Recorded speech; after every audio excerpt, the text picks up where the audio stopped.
Good afternoon. मेरी आवाज आ रही है? Good afternoon. मेरी आवाज आ रही है आप लोगों को? चैट नहीं चल रहा है? चैट नहीं चल रहा है?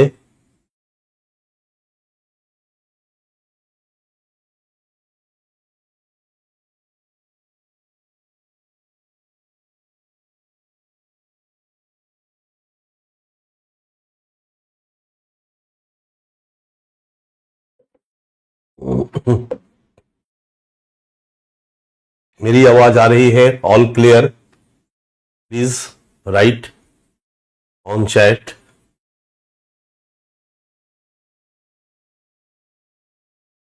मैं आपका चैट बॉक्स नहीं देख पा रहा हूं किसी टेक्निकल कारण से।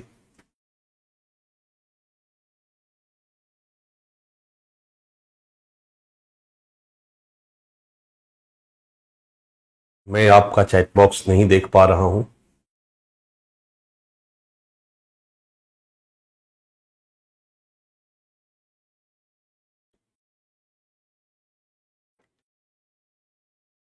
टेक्निकल टीम चैट शुरू करे। टेक्निकल टीम चैट दिखाएं।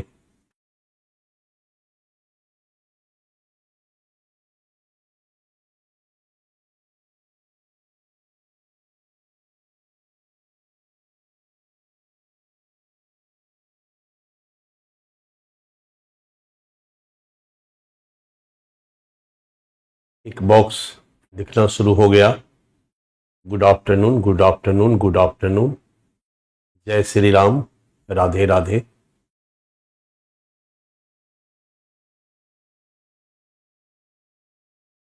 पढ़ो पढ़ो पढ़ो।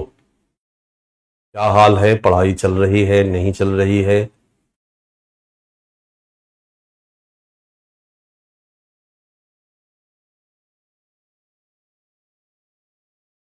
बच्चा पार्टी, जय हिंद, जय हिंद, जय Hind. Good afternoon, good afternoon. आपकी पढ़ाई चल रही है, नहीं चल रही है? आपने रिवीजन किया है? कल मैंने जो आप लोगों को कहा था कि क्लास के साथ आप आफ्टर क्लास एक बार नोट्स को देख लो जो हमने पढ़ाया है। दूसरा, आपको नोट्स मिला? कुछ मैंने आप लोगों को भेजा है पीडीएफ जो आने वाला है। अभी तक तो मैं लिखवा रहा हूं। जो पीडीएफ आने वाला है उसका पीडीएफ आप लोगों को मिल गया। नोट्स मिल गया तो यस लिखें। नोट्स मिल गया तो यस लिखें। Yes, yes, yes, yes, yes. North east वाला पीडीएफ नहीं आया। नॉर्थ ईस्ट भी भेज दिया है बच्चा। आज कोई पीडीएफ मिला है या नहीं मिला है? मेरे हर प्रश्न का उत्तर दीजिए। आज कोई पीडीएफ मिला है या नहीं मिला है? लिखिए टुडे यस। अब मैं समझ जाऊंगा क्योंकि कई बार कई संदर्भ में यस आ रहा है। Today yes, today yes, today Y चलेगा। Today Y, today Y. आज कोई पीडीएफ आपको मिला है? Today Y, today Y, today Y, today Y. Yes sir, today yes, today yes. एक बॉक्स में आ गया टुडे यस, दूसरे में भी आ गया टुडे यस। अब मेरा ये प्रश्न खत्म होता है। दूसरा, नॉर्थ ईस्ट का जो मैंने पहले आपको पढ़ाया था उसका पीडीएफ मैं करीब 10 दिन पहले दे दिया था। वो पीडीएफ आपको मिल गया है या नहीं मिला है? लिखिए NES, NES। दोनों बॉक्स से एक बच्चे का भी आ जाएगा तो मैं समझ जाऊंगा। NES, north east yes, NES। आप लिखेंगे तो मुझे भी कंफर्म रहेगा, मेरे ध्यान में रहेगा क्या देना है क्या नहीं देना है। NES। मेरे बच्चे कह रहे होंगे सर क्या करवा रहे हैं? Today yes, NES, NES, NES, NES आ गया, NES। तो चैट बॉक्स पे हमारे बच्चों ने लिख दिया कि नॉर्थ ईस्ट का PDF भी उनको भेजा जा चुका है और आज भी एक PDF उनको भेजा गया है जिस पर कि अभी क्लास चल रहा है। ये क्लास का PDF होगा, उसी के हिसाब से हम चलेंगे। और मैंने बार बार एक निवेदन किया है बच्चा कि उस PDF को आप प्रिंट निकाल के क्लास करो, उस पर टिक लगाओ या फिर अपने नोट्स में उस PDF को लिखते चलो। लिखे हुए तो इसी बहाने रिवीजन हो जाएगा। जो क्लास में करवा रहा हूं PDF में यदि करवाया तो वहां पर अपने कॉपी में उसी फ्रेम में आप PDF की कॉपी कर लो, नोट्स आपका तैयार हो जाएगा। PDF का मतलब है कि थोड़ा टाइम मैनेजमेंट भी करना हम लोगों के लिए जरूरी है। केवल इंडियन सोसाइटी ही नहीं पढ़ना है आप लोगों को, बाकी सेगमेंट भी बहुत सारे पढ़ने हैं आप लोग, ठीक है। और वो पढ़ने पड़ेंगे बच्चा, अनावश्यक मोटिवेशन मैं नहीं देता। मैं टीचर हूं, मैं पढ़ाता हूं और आपको पढ़ने के लिए कहता हूं। और मैंने बार बार कहा है कि पढ़ने से ही आप परीक्षा पास करेंगे। मेरा शुरू से ही एक लाइन रहा है कि पढ़ के ही आप 10th में 98% ला सकते हैं, पढ़ के ही आप 12 में 98%, 99% ला सकते हैं, पढ़ के ही JEE मेंस और नीट क्वालिफाई कर सकते हैं, पढ़ के ही PCS और IAS का एग्जाम भी आप पास कर सकते हैं। उसके सिवा कोई विकल्प नहीं। कोई कहता है हम ट्रिक बताते हैं, कहीं कोई ट्रिक नहीं बच्चा। पढ़ लोगे तो जो ट्रिक हम तुम्हें बताएंगे ना, वो ट्रिक तुम्हें खुद ब खुद पता चल जाएगा। और वो जो ट्रिक भी कारगर तभी होगा जब तुम्हारा पढ़ाई होगा, वो ट्रिक भी कारगर तभी होगा जब तुम्हारा एक लेवल आए। इस मामले में मैं थोड़ा बुरा टीचर हूं, पढ़ने को कहता हूं।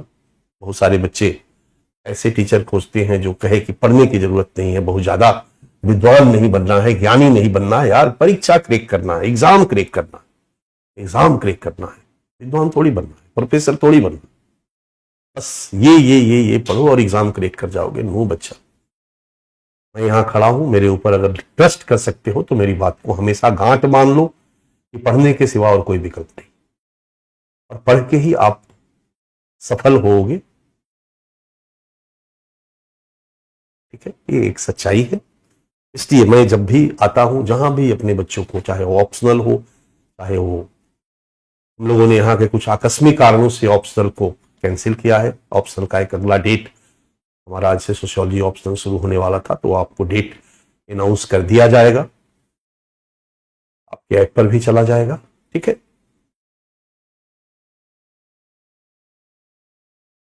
कहीं पर भी कोई भी चीज हो आपको पढ़ना पड़ेगा, ठीक है। तो चलिए आप पढ़ना शुरू करते हैं हम लोग। डन।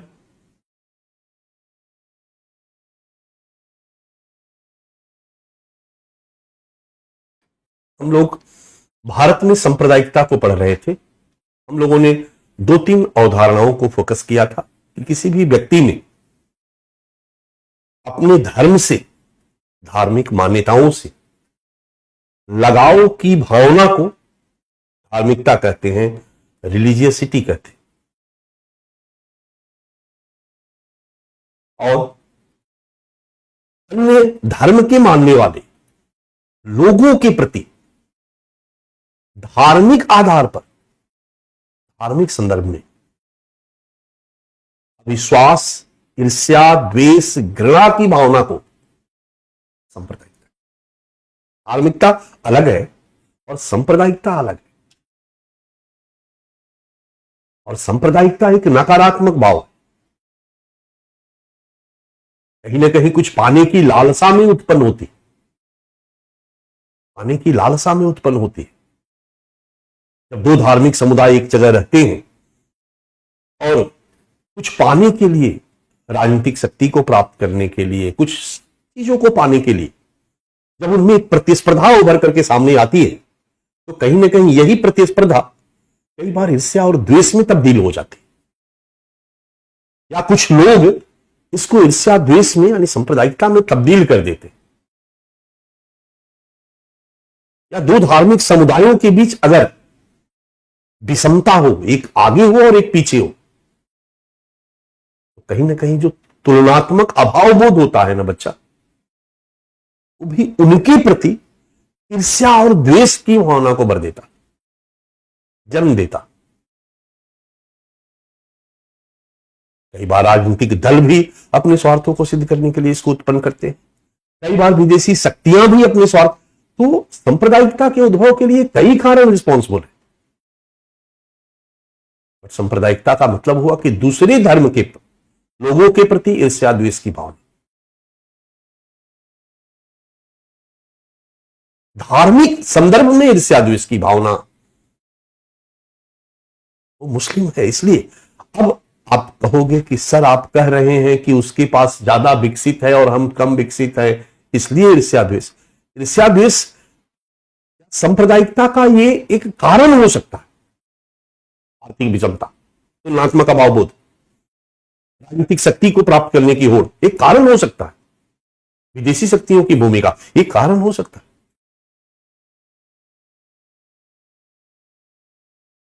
परंतु सांप्रदायिकता का अर्थ यही है कि वो मुस्लिम है इसलिए हम उसके प्रति ईर्ष्या द्वेष का भाव रखते हैं।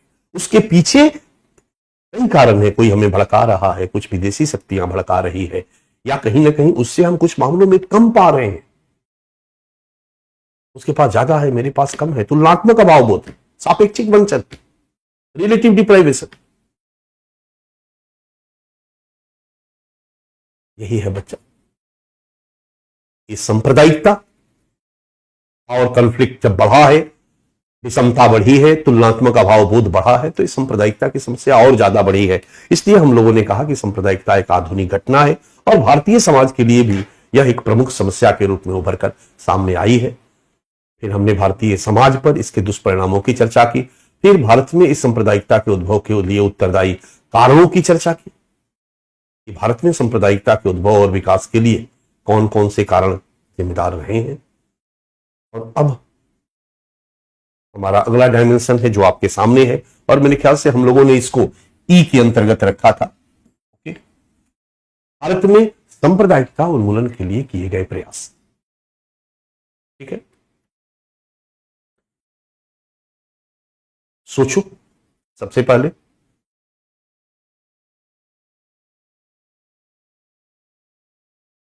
भारत में सांप्रदायिकता उन्मूलन के लिए किए गए प्रयास।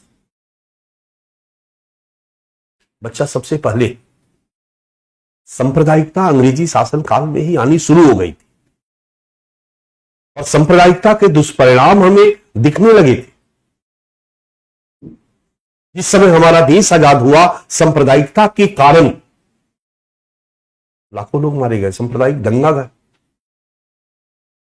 हुआ, लाखों लोग मारे गए। सरकार समझ चुकी थी कि इस तरह की समस्याएं गंभीर है और इसको रोका जाना चाहिए। और कहीं न कहीं आजादी के बाद हमने भारत को एक सेकुलर स्टेट के रूप में स्वीकार किया, ये भी एक उपाय है।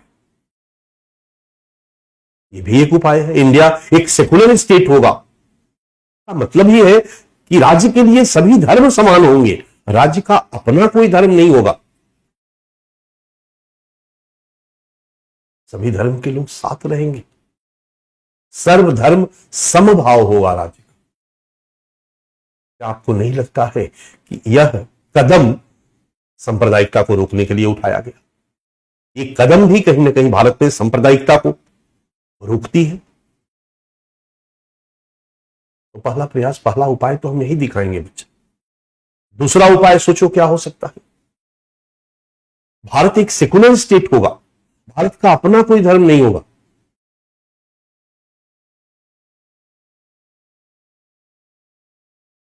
लेकिन भारत एक समतामूलक समाज के निर्माण की प्रक्रिया में जो समाज का कमजोर तबका होगा ना, उसके लिए विशेष प्रयास करेगा। और समतामूलक समाज के निर्माण के लिए भारत का कमजोर तबका कौन? महिलाएं। हमारी सरकार ने महिलाओं को फोकस करके कई विशेष योजनाएं बनाई। कमजोर तबका कौन? अनुसूचित जातियां, जनजातियां। हमारी सरकार इन पर फोकस्ड होकर के कई स्पेशल प्रयास करती है ताकि इनको मुख्य धारा में शामिल किया जा सके, एक समतामूलक समाज की स्थापना की जा सके। कमजोर तबका कौन? माइनॉरिटीज, अल्पसंख्यक। हमारे संविधान में प्रावधान किया गया और हमारे संविधान में प्रावधान का परिणाम है बच्चा कि 90 के दशक में हमने राष्ट्रीय अल्पसंख्यक आयोग का गठन किया। राष्ट्रीय अल्पसंख्यक आयोग अधिनियम के तहत भारत में अल्पसंख्यकों को परिभाषित किया और उन अल्पसंख्यकों की पहचान करके उनके लिए सरकार ने ढेर सारी योजनाएं शुरू की, कार्यक्रम शुरू किए। अब जो सरकार अल्पसंख्यकों के लिए विशेष संरक्षण का प्रयास कर रही है, कई जगहों पर तो आरक्षण दिया गया, हालांकि इस आरक्षण को संविधान सम्मत नहीं माना जाता है, बट एक वेलफेयर स्टेट के रूप में सरकार माइनॉरिटी क्लास के लिए बहुत काम कर रही है। उनके लिए विभिन्न योजनाएं चला रही है, उनके लिए शिक्षा विकास की योजनाएं चला रही है, उनके रोजगार सृजन के लिए बहुत सारी योजनाएं चला रही है। क्या सरकार का यह प्रयास सांप्रदायिकता को रोकने की दिशा में नहीं है? उनका राष्ट्रवाद की भावना विकसित होगी, उनको लगेगा कि हम इस देश के नागरिक हैं और ये देश हम लोगों के लिए स्पेशल कर रहा है। और जब राष्ट्रवाद प्रबल होगा तो हम हिंदू हम मुस्लिम का भाव कमजोर होगा। धार्मिक निर्जातीयता, टेक्निकल वर्ड अगर हम यूज करें तो रिलीजियस एथनिसिटी कमजोर होगी, धार्मिक निर्जातीयता कमजोर होगी, और धार्मिक निर्जातीयता जब कमजोर होगी तो निश्चित तौर पर धर्म के आधार पर ईर्ष्या द्वेष का भाव कमजोर होगा। ये भी एक कदम है। इसके अलावा कुछ स्पेसिफिक कदम भी हमने उठाया। आजादी के बाद जब कुछ दंगे हुए तो 1961 में राष्ट्रीय एकता परिषद का गठन किया गया। 1992 में राष्ट्रीय अल्पसंख्यक आयोग का गठन किया गया, जो अल्पसंख्यकों के विकास पर निगरानी रखेगा। उनका विकास कैसे हो, किस रूप में हो, इसके लिए सरकार को सुझाव देगा, उनकी शिकायतों की जांच करवाएगा। मतलब उनको संरक्षण देने के लिए राष्ट्रीय अल्पसंख्यक आयोग का गठन किया गया। ये भी अल्पसंख्यकों के विकास के लिए प्रयास है। और भारत में अल्पसंख्यकों के लिए विकास के पास, वो भी धार्मिक अल्पसंख्यकों के लिए, कहीं ना कहीं सांप्रदायिकता के उन्मूलन के लिए प्रयास में भी गिनती किया जाएगा।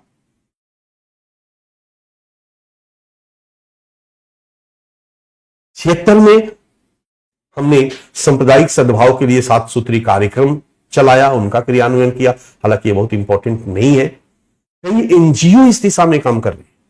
आज के डेट में कई गैर सरकारी संगठन सांप्रदायिकता उन्मूलन के लिए काम कर रहे हैं। इन गैर सरकारी संगठनों के नेतृत्व में दोनों, अगर कहीं पर मुस्लिम बहुल इलाका है वहां हिंदू है, या हिंदू बहुल इलाका है वहां मुस्लिम है, जहां दोनों रह रहे हैं वहां पर ऐसे एनजीओ दोनों समुदाय के लोगों को जोड़ती है, समूह बनाती है। जब कभी भी तनाव की स्थिति होती है ना, तो 30-40 लोगों का ग्रुप पूरे हर मोहल्ले में घूम घूम कर सबको शांत रहने के लिए निर्देश देते हैं और आपस में सद्भाव बनाने के लिए प्रयास करते हैं।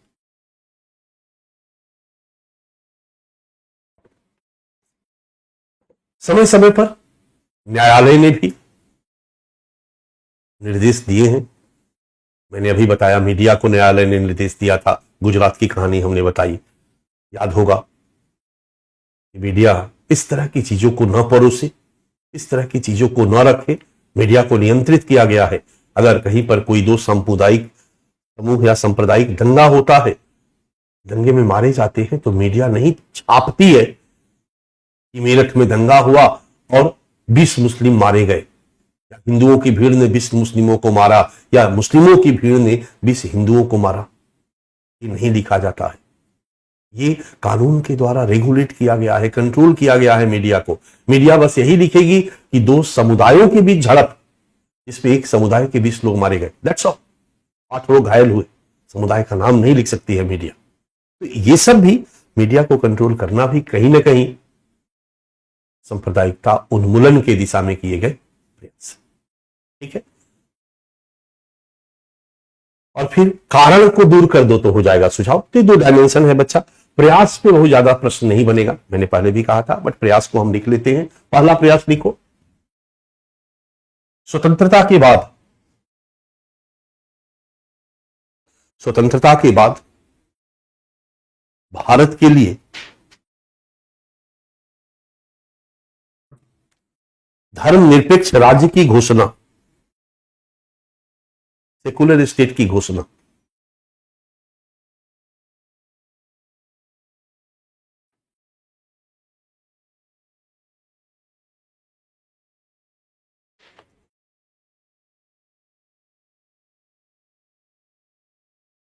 सेकंड पॉइंट, अल्पसंख्यकों को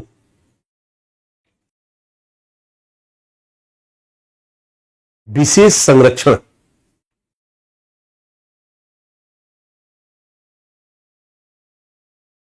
एवं सरकार द्वारा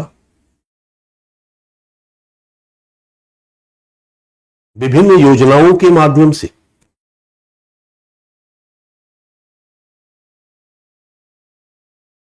उनके विकास हेतु प्रयास।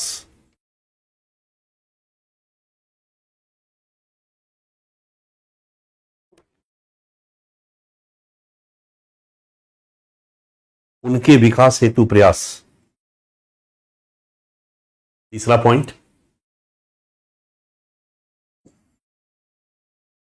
2 पॉइंट हो गया। थर्ड पॉइंट,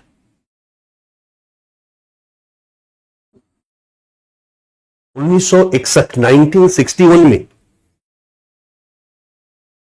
राष्ट्रीय एकता परिषद एवं 1992 में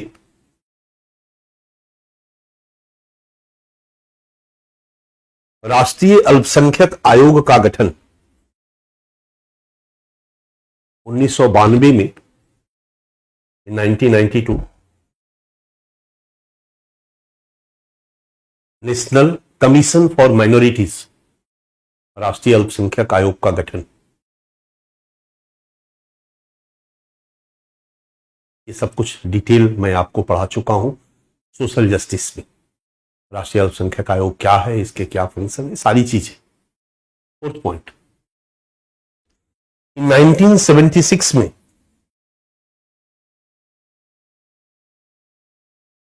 राष्ट्रीय एकीकरण हेतु गठित कार्यदल द्वारा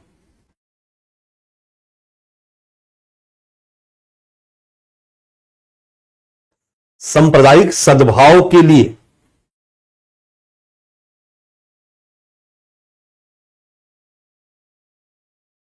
सात सूत्री कार्यक्रम एवं उनका क्रियान्वयन। 7 सूत्री कार्यक्रम एवं उनका क्रियान्वयन।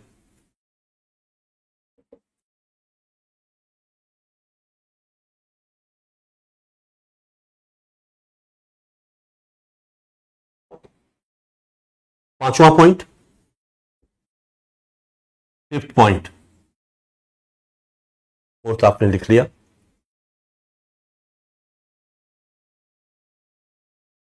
फिफ्थ, विभिन्न स्वयंसेवी संस्थाओं एवं एनजीओ, कुछ एनजीओ का नाम है जैसे अखंड भारत, विश्व शांति आदि, द्वारा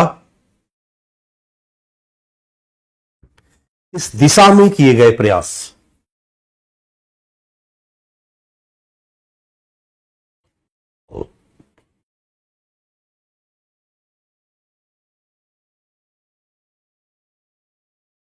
और 6 पॉइंट, समय समय पर इस दिशा में न्यायालय द्वारा दिए गए निर्देश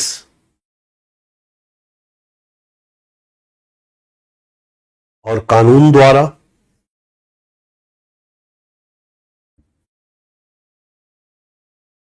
मीडिया को नियंत्रित करने का प्रयास।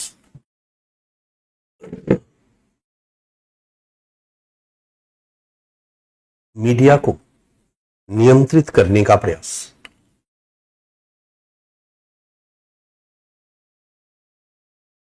अगर किए गए प्रयास आ जाए तो हम लोग इसको लिख सकते हैं, इससे ज्यादा की जरूरत नहीं है।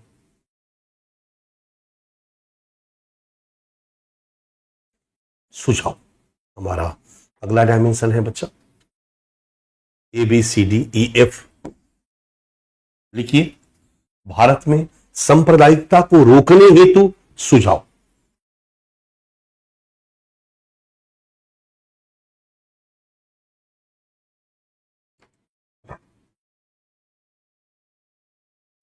सांप्रदायिकता को रोकने हेतु सुझाव।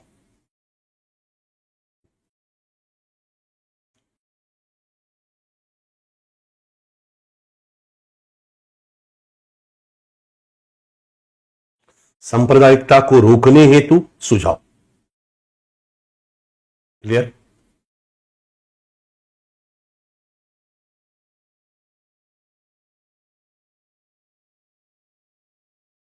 सांप्रदायिकता है क्या बच्चा? धार्मिक संदर्भ में ईर्ष्या द्वेष की भावना, राइट?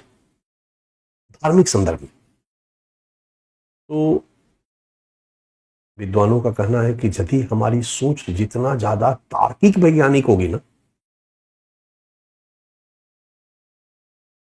सांप्रदायिकता कम होगी। मतलब जितना अधिक से अधिक आधुनिक शिक्षा का प्रचार प्रसार करके लोगों की सोच को तार्किक और वैज्ञानिक बनाया जाएगा, इंडिविजुअल लेवल पर जब हमारी सोच तार्किक और वैज्ञानिक होगी, हम धार्मिक संदर्भ में किसी से ईर्ष्या द्वेष भाव नहीं रखेंगे। आर्थिक संदर्भ में रख सकते हैं, कुछ और संदर्भ में रखेंगे, धार्मिक संदर्भ में ईर्ष्या द्वेष की भावना नहीं देंगे। अगर समाज शिक्षित है, यानी एक धर्मनिरपेक्ष समाज का निर्माण जितना अधिक से अधिक होगा, जितना अधिक से अधिक होगा, सांप्रदायिकता की संभावना उतना ही कम होगा। और धर्मनिरपेक्ष समाज का निर्माण कैसे होगा? आधुनिक शिक्षा के प्रचार प्रसार द्वारा होगा। एक सेकुलर स्टेट का निर्माण में आज के डेट में सोशल मीडिया, एनजीओ और यूथ का रोल भी बहुत बढ़ गया है।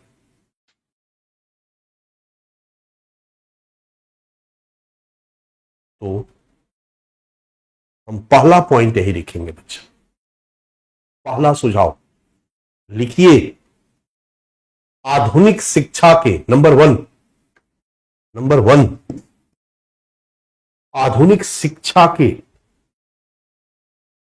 प्रसार को तीव्र करके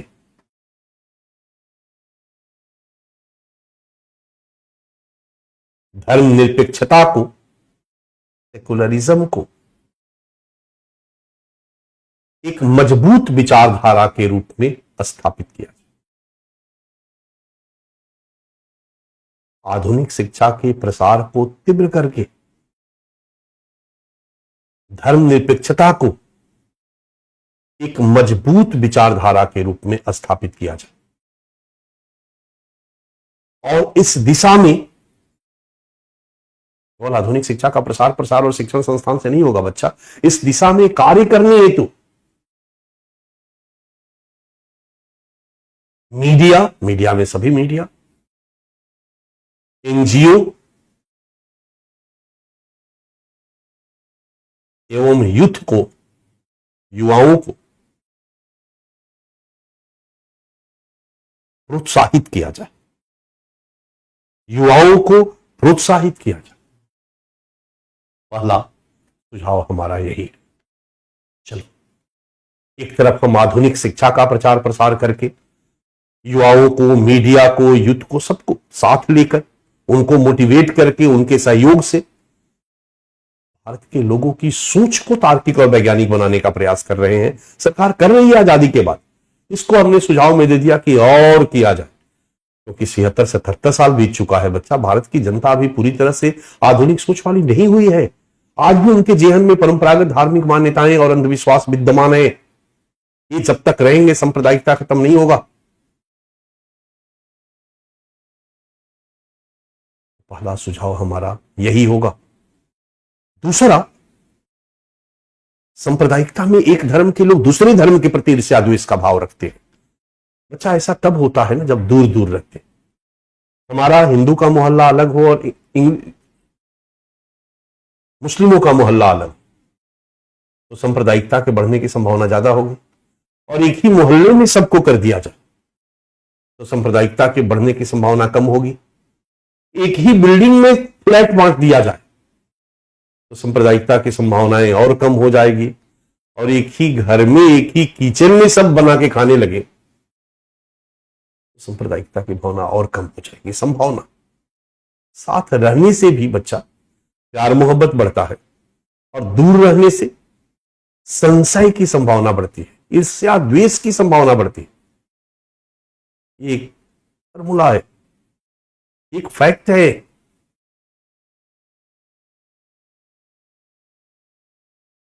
कई जगहों पर जाति और प्रजातीय आधार पर ईर्ष्या द्वेष का भाव है, उसको जातिवाद कहो या उसको सांप्रदायिकता कहो। बृहद अर्थों में मैंने कहा था सांप्रदायिकता यही है। और इस तरह की चीजों के उन्मूलन के लिए मैंने जो कहा, बच्चा ऐसा एक्सपेरिमेंट किया गया है, सिंगापुर में ऐसा एक्सपेरिमेंट किया गया है, अमेरिका में ऐसा एक्सपेरिमेंट किया गया है, कई जगहों पर।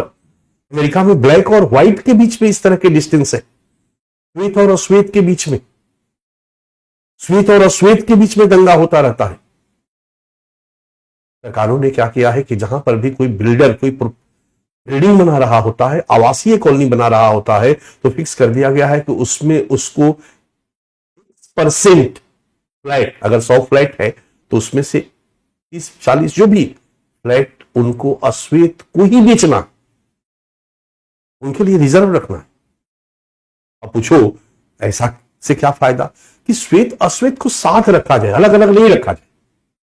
एक ही अपार्टमेंट में अगर 100 फ्लैट है और उसमें से 30-40 अश्वेत और श्वेत मिलके रहेंगे ना, तो दूरियां कम होगी, नजदीकियां बढ़ेगी और सामुदायिक या सांप्रदायिक सद्भाव बढ़ेगा, सामुदायिक सद्भाव बढ़ेगा, सांप्रदायिकता कम होगी। भारत के कंटेस्ट में इसी संदर्भ में एक सुझाव दिया जाता है और ये सुझाव दिया जाता है, सरकार इस पर काम भी कर रही है कि धार्मिक समूहों के मध्य जो गैप है उसको खत्म किया जाए, इनके मध्य के सांस्कृतिक आदान प्रदान को प्रोत्साहित किया जाए, इन लोगों को एक दूसरे के निकट लाया जाए। अगर कोई एनजीओ है, एनजीओ कोई अगर एक मुशायरा कराना चाहती है, मुशायरा और साथ साथ कवि सम्मेलन, दोनों एक ऐसा प्रोग्राम जिसमें मुस्लिम कम्युनिटी के मनोरंजन का कार्यक्रम भी हो रहा हो और हिंदू कम्युनिटी के मनोरंजन का कार्यक्रम भी हो रहा हो और ऑडियंस हिंदू मुस्लिम साथ में आके देख रहा हो, प्रस्तुत करता हिंदू मुस्लिम दोनों साथ में हो, ये दोनों समुदायों को निकट लाने का एक बहुत बेहतरीन तरीका है। और ऐसा कार्यक्रम का आयोजन करने वाले को आज के डेट में गवर्नमेंट फंडिंग करती है, क्योंकि गवर्नमेंट का भी फॉर्मूला है कि ऐसे समूहों के मध्य सांस्कृतिक आदान प्रदान को बढ़ाया जाए। सांस्कृतिक आदान प्रदान को बढ़ाने से दोनों एक दूसरे के निकट आएंगे, उनके अंदर राष्ट्रवाद की भावना प्रबल होगी, हम सब एक है की भावना प्रबल होगी और हम हिंदू हम मुस्लिम की भावना कमजोर, सांप्रदायिकता। तो बात समझ में आ गई होगी। समझते हुए दूसरे पॉइंट को लिखो,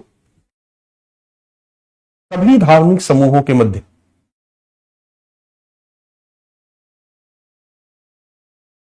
सांस्कृतिक आदान प्रदान द्वारा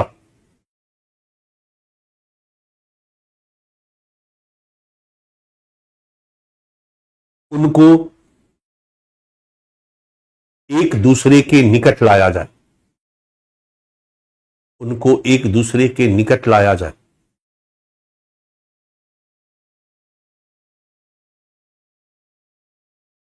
और उनमें राष्ट्रवाद की भावना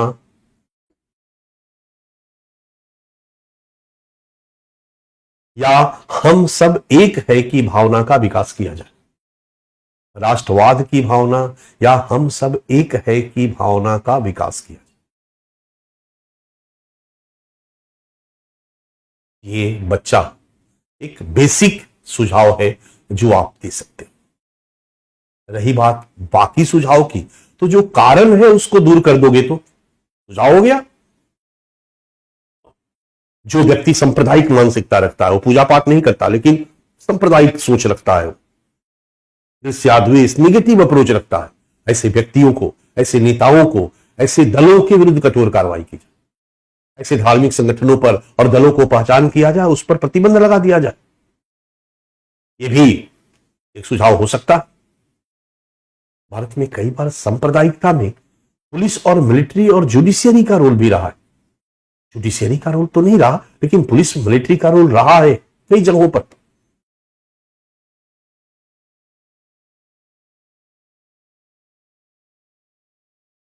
अगर भारत में सांप्रदायिकता को कम करना है, दोनों समुदायों के मध्य परस्पर विश्वास को फिर से कायम करना है, जो विश्वास खत्म हो चुका है। हिंदुओं को मुस्लिमों पर भरोसा खत्म हो गया है, मुस्लिमों को हिंदुओं पर भरोसा खत्म हो गया है। आज मुस्लिम मोहल्ले में जहां खाली मुस्लिम ही रहते हैं, अगर हिंदू को कह दिया जाए कि जाओ रात में वहीं रात बिता लो, अगर कोई उसका मुस्लिम मित्र कहे कि यार रात भर को, उसके मन में 1% के लिए ही सही हो सकता है मन को झटक दे, गए नहीं यार ऐसा नहीं है, रात में रुक जाए। लेकिन रात में रुकने के लिए वो कहेगा तो उसके मन में एक डर का भाव आएगा। क्यों आ रहा है ये भाव? जो पूरे भारत में सांप्रदायिकता का माहौल बना है, इस माहौल के कारण वो डर का भाव उसके मन में आया, वो रुक गया। मित्र के यहां भरोसा है उसको अपने मित्र पर, बट 1 मिनट के लिए खटका आया। एक खटका क्यों आया? एक मुस्लिम को कठोर हिंदुओं के मोहल्ले में रुकने के लिए कह दिया जाए कि रात में ही रुक जाओ, ऐसा क्यों? तो ये जो परस्पर अविश्वास है, इसको विश्वास के रूप में कायम करना होगा, और इसको कायम करने के लिए हमारे लॉ इन्फोर्समेंट एजेंसियों को भी तटस्थ होना होगा। पुलिस पर भरोसा हो, पुलिस को तटस्थ होना होगा, सक्रिय होना होगा, न्यायालयी व्यवस्था को सक्रिय होना होगा, संवेदनशील होना होगा। और ये मैं नहीं कह रहा हूं, ये सुझाव सच्चर कमेटी का सुझाव। याद करो, मैं सच्चर कमेटी के पूरे रिपोर्ट को आपको पढ़ा चुका हूं सोशल जस्टिस में। जिनको नहीं पढ़ाया हूं उनको पढ़ाऊंगा, वहां वाले कंटेंट को यहां उठा करके ले आओ। सच्चर कमेटी का यह सुझाव है भारत में सांप्रदायिकता पर नियंत्रण के लिए।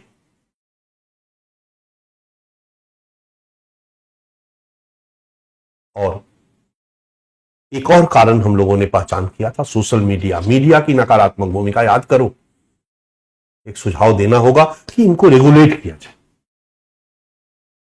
अगर अफवाहों पर नियंत्रण स्थापित करना है तो मीडिया को रेगुलेट किया जाए, सोशल मीडिया को रेगुलेट किया जाए। सोशल मीडिया को यूज करके कोई अगर अफवाह फैलाना चाहता है और समाज में सामुदायिक सौहार्दता को कमजोर करना चाहता है, सांप्रदायिकता को फैलाना चाहता है, तो मीडिया को एक डर होना चाहिए कि हमें रोका जा सकता है, हमें बैन किया जा सकता है, हमें प्रतिबंधित किया जा सकता है। जब उसको डर होगा तो या मीडिया पर इस तरह की अफवाह फैलाने वालों को भी रोकना चाहिए। सिचुएशन को ये पैनिक कर देते हैं, इमोशन में लोग नहीं समझ पाते। कई बार तो अनजाने में भी लोग अफवाह फैला देते हैं, वो सांप्रदायिक नहीं है, उनका कोई इंटरेस्ट नहीं है। कल अभी परसों तरसों जो घटना घटी हुई है बच्चा राजेंद्र नगर में, तो 3 बच्चे हमारे मर गए। अगर आप बड़ा रेशनली सोचोगे तो बड़ा अटपटा टाइप का सब कुछ हो रहा, बड़ा अटपटा टाइप का सब कुछ हो रहा। जो बच्चे हमारे मर गए उनके प्रति हम सबकी, आपकी, हमारी सबकी संवेदना हो। हमारे बच्चे हो सकते हैं, वो अच्छे घर के बच्चे हैं। दिल्ली में कोई आईएएस की कोचिंग करने के लिए आया है, गरीब घर का बच्चा नहीं है। उनके माँ बाप भी अच्छे ब्यूरोक्रेट्स हो सकते हैं। इंग्लिश मीडियम में वो पढ़ रहा है बच्चा, इंग्लिश मीडियम की कोचिंग कर रहा था बच्चा, अच्छी खासी फी पे करके आया था बच्चा, वो गरीब बच्चा नहीं है। ये भी नहीं कह सकते हो कि सर आपका बेटा होता तो ऐसा कैसे करता। हमारा बेटा भी होता तो हमारा बेटा भी मर सकता, हमारा बेटा भी कोटा कोचिंग करने जाता। एक उदाहरण दे रहे।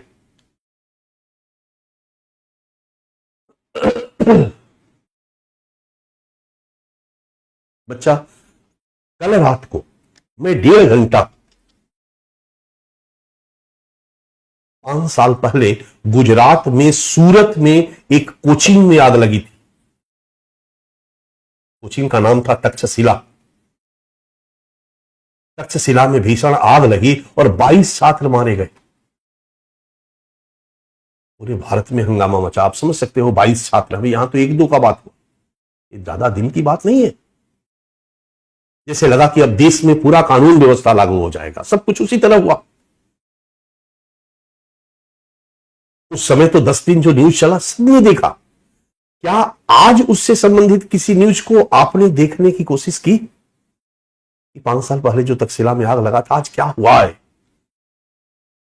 फिर से बच्चा, सब कुछ वैसे ही चल रहा, सब कुछ वैसे ही चल रहा। जब तक मीडिया को कोई नया न्यूज नहीं मिलेगा, यही चलाएगी। आज उसको नया न्यूज मिला, सारे मीडिया वाले दौड़ के फिर उसी की तरफ भाग जाएंगे। कहां 3 मरे बच्चे, कोई संवेदना नहीं, कोई मतलब नहीं। आश्चर्य, सब उसी न्यूज को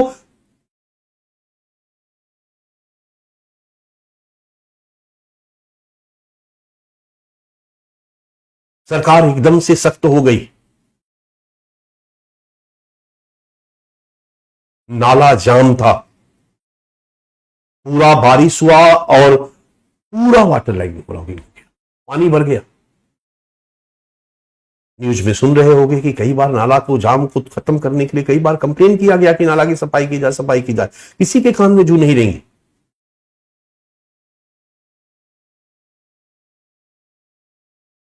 नाला जाम हुआ तब तो ये दुर्घटना घटी। तो क्या नाला साफ करने वाले की जिम्मेदारी जिनकी है, उन अधिकारियों को जेल नहीं भेजना चाहिए? भेजना चाहिए। और उस अधिकारियों में भी गाज नीचे वाले पे ही क्यों गिरे? जो वहां का डिस्ट्रिक्ट इंचार्ज हो, लेवल तक हो, जो सबसे ज्यादा रिस्पॉन्सिबल, उसको भी गिरफ्तार किया जाना चाहिए। देखिए पूरा सिस्टम सुधर जाएगा। जो कोचिंग मालिक इलीगल तरीके से उसमें चला रहा था, उसको भी गिरफ्तार किया जाना चाहिए। लेकिन कोई आज नहीं चला रहा था। जब सुनते हो ना, ऐसे हजारों यहां चल रहे हैं, हजारों चल रहे हैं। लीगल और इलीगल का बाउंड्री क्या है, और उस लीगल और इलीगल पर कितने हमारे समाज के लोग सख्त हैं और प्रशासन सख्त है। आप सड़क पर जाते हो, दोनों तरफ ठेला लेकर के लोग बेच रहे होते हैं। It's encroachment, it's encroachment. बेचने वाले हमारे ही बीच के लोग हैं, खरीदने वाले हमारे ही बीच के लोग हैं, और उन पर निगाह रखने वालों की जिनकी जिम्मेदारी है, वो उनसे पैसा लेते हैं। बांध रखे, वो उनसे पैसा लेते हैं, वो उनकी रोजी रोटी है, वही उनकी ऊपरी कमाई है सैलरी के अलावा। और अगर उनके कारण कोई एक्सीडेंट हो जाता है तो फिर शुरू हो जाता है नैतिकता का पाठ पढ़ाना, लंबा लंबा भाषण देना, शामिल लोगों को दंडित करना। एक पूरा सिस्टम है जो ऐसे ही चल रहा है बच्चा। यहां दिल्ली में 80% बिल्डिंग को फायर एनओसी नहीं है, और फायर एनओसी नहीं मिलेगा। आप कहते हो कि लोग फायर एनओसी क्यों नहीं कोचिंग वाले ले लेते? अरे कोचिंग वाले लेने को तैयार है। कोचिंग वाले के पास इतना पैसा है कि वो फायर एनओसी ले ले और फायर के जो नॉर्म्स है उसको पूरा कर ले। छत के ऊपर स्प्रिंकलर लगाना होता है, वो लगवा लेंगे। कितना लगेगा यार? 5-10 लाख रुपया लगेगा। ऐसा भी नहीं कर सकते हो कि कोचिंग वाले वो देने को तैयार नहीं। नो, फैक्ट ये नहीं है। बहुत सारे उलझे हुए फैक्ट हैं, और इसके लिए सरकार रिस्पॉन्सिबल है। कहीं कोई ध्यान नहीं। पहला फायर नॉर्म्स जो बना, उसके हिसाब से बिल्डिंग बना। उस समय फायर नॉर्म्स था कि एक सीढ़ी की चौड़ाई 3.5 फीट होनी चाहिए, क्योंकि उस समय दिल्ली उतना रस नहीं था। 2021 में फायर का नया नियम आया, क्योंकि दिल्ली में भीड़ भाड़ बढ़ गया था कि किसी भी बिल्डिंग में ऊपर चढ़ने के लिए सीढ़ियों की चौड़ाई 4 फीट से कम नहीं होनी चाहिए। अच्छी बात है। 3 एंट्री एग्जिट होनी चाहिए, अच्छी बात है। पहले एक ही था, इस साइज का एक होना चाहिए। तो पहले एक ही था कि इस साइज का एक होना चाहिए, उसके हिसाब से बिल्डिंग बन गई। जब 2021 में नया नियम बनाया गया बच्चा, तो 2 काम करना चाहिए था। या तो फिर पुराने बिल्डिंग को पूरा तोड़ करके फिर से बिल्डिंग बनवाइए, जो पॉसिबल नहीं है, कभी भी पॉसिबल नहीं है।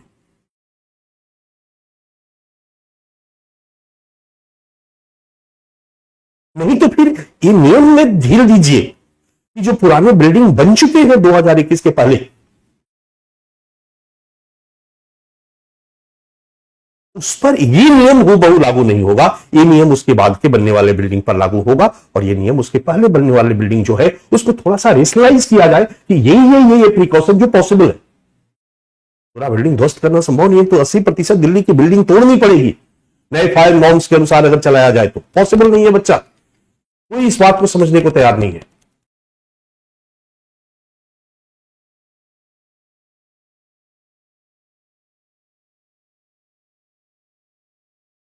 अभी कोचिंग को फायर का एनओसी मिलेगा ही नहीं, क्योंकि नियम है कि 8 फीट, और 8 फीट कैसे होगा, 4 फीट का सीढ़ी कैसे होगा। सीढ़ी का कमरा ही बनवाया गया बिल्डिंग उस हिसाब से, 7-7.5 फीट का चौड़ाई का सीढ़ी का कमरा है। अब उस सीढ़ी के कमरे को तो तुम 9-10 फीट नहीं ना कर सकते, अगर पॉसिबल होता तो बढ़ाया जा सकता था। बहुत सारे टेक्निकल और लीगल मामले फंसे हुए हैं, यही कारण है कि इसका सॉल्यूशन नहीं है। और फिर गाड़ी जैसे चल रही है राम भरोसे, जहां जिसकी सेटिंग हो गई उसी हिसाब से गाड़ी चल रही है।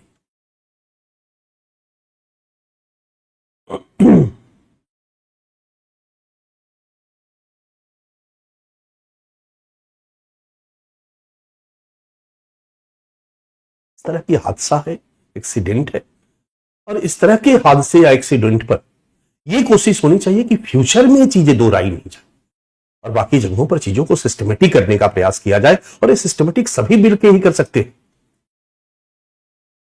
सभी मिलकर कर सकते हैं बच्चा। जिस चौराहे पर ट्रैफिक नियम पालन कराने वाला नहीं होता है, वहां सभी ट्रैफिक नियमों को ध्यान में नहीं रखते। बहुत सारे आप सब नियम तोड़ते हो, हम सब नियम तोड़ते हैं। ऐसी जगह पर जहां चौराहा है, रेड लाइट ग्रीन लाइट है, लेकिन कोई है नहीं, सब जा रहे हैं रेड लाइट को तोड़ तोड़ करके। आप भी को भी जाना पड़ेगा, आप रुक जाओगे तो पता चला 1 घंटे वहीं रुके रहोगे। तो जैसा पूरा सिस्टम बन जाता है, सब उसी सिस्टम में अपने को ढाल लेते हैं, क्योंकि फिर दूसरा कोई विकल्प नहीं बचता है बच्चा।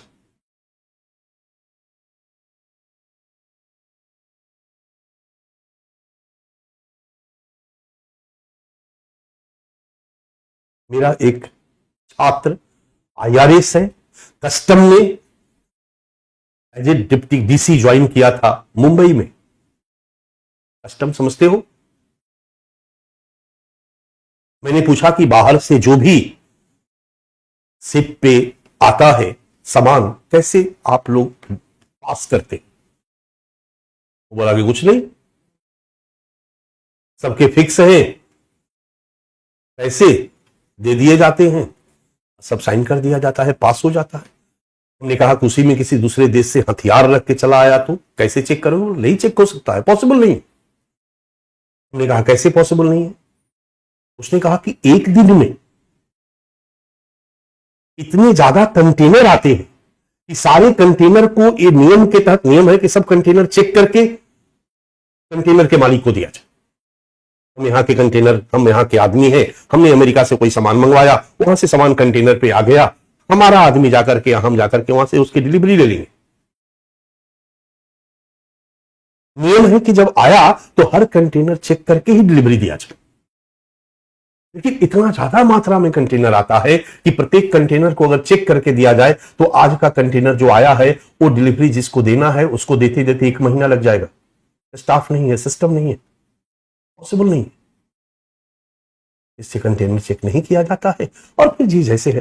फिर मैंने पूछा कि अचानक पता चलता है कि कोई जहाज में पकड़ा गया, कंटेनर में कोई गलत चीज, हथियार, ड्रग्स, ये कैसे पकड़ा जाता है? उसने कहा सूचना, अगर कोई सूचना मिल जाती है तो हम लोग जाकर के पकड़ लेते हैं। पता चलता है कि इस कंटेनर में कुछ गड़बड़ चीजें आ रही है। अगर सूचना हमारे पास नहीं हो तो पकड़े जाने का कहीं कोई स्कोप नहीं है, क्योंकि सारे कंटेनर चेक करना संभव नहीं है, इसलिए चेक नहीं किए जाते हैं। एक सिस्टम बना हुआ, हर जगह बच्चा एक सिस्टम बन जाता है। जब दुर्घटना घटित होती है तो सब जागते हैं, फिर सब अपने अपने काम में लग जाते हैं। ये दुखद है, ये दुखद है। देख लो न्यूज सूरत का, अब लेटेस्ट बहुत सारी चीजें, कुछ कुछ आर्टिकल, कुछ कुछ चीजें आपको देखने को मिलेगी कि जैसा सिस्टम था वैसा चल रहा था। 22 छात्र मारे गए थे। यूट्यूब पर पड़ा हुआ उस समय का वीडियो देखो, एकदम लोग जल जल के गिर रहे थे, बच्चे 4th फ्लोर से। ये आपदाएं हैं, इस पर किसी का कंट्रोल नहीं है, दुर्भाग्य है। सब कुछ ठीक है, लेकिन अब रही बात मीडिया, तो परसों मैंने देखा कि एक बच्ची यूट्यूब पर ला के बोल रही थी।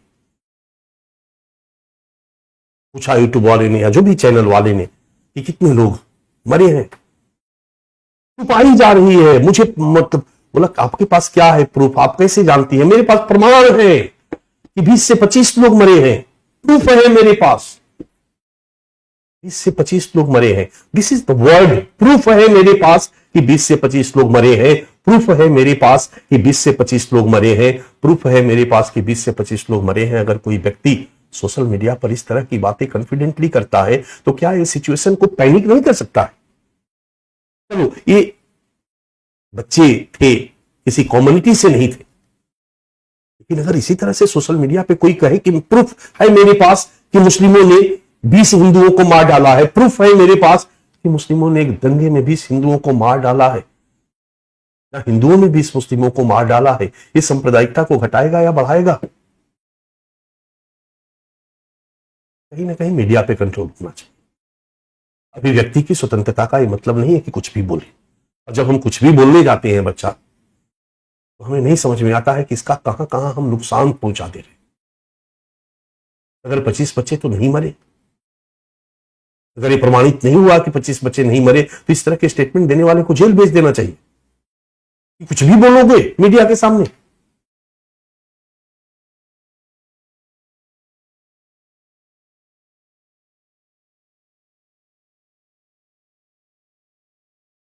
जो चीजें घटित हो रही है बच्चा, ये नहीं है।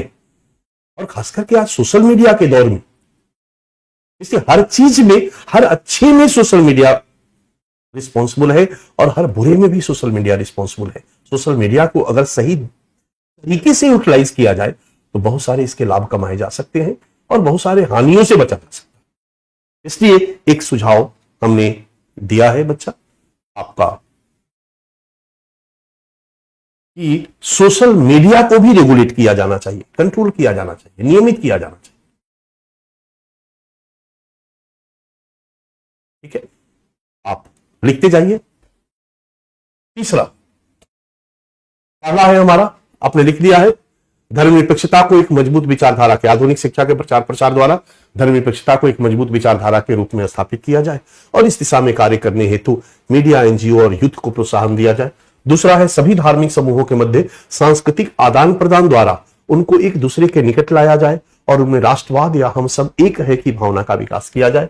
तीसरा, सांप्रदायिक मानसिकता रखने वाले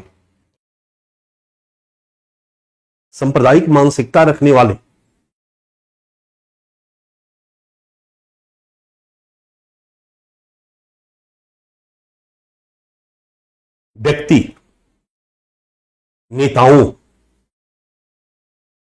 एवं दलों के विरुद्ध कठोर कार्रवाई की जाए।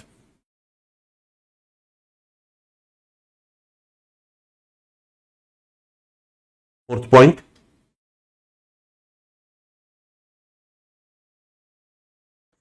या फोर्थ पॉइंट को इसी में दे दो, और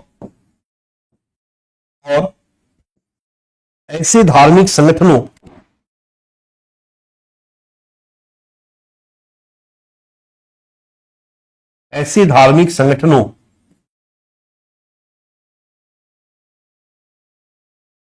एवं दलों की पहचान कर उन पर प्रतिबंध लगाया जाए।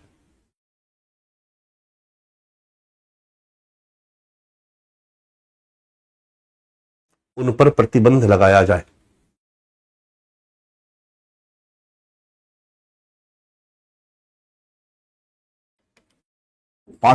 चौथा, दोष निवारक उपाय,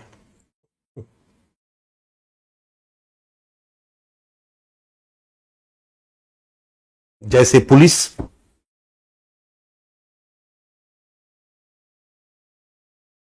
मिलिट्री, कई जगहों पर सेना को भी कटघरे में खड़ा किया जाता है। कश्मीर में मिलिट्री तथा न्याय व्यवस्था को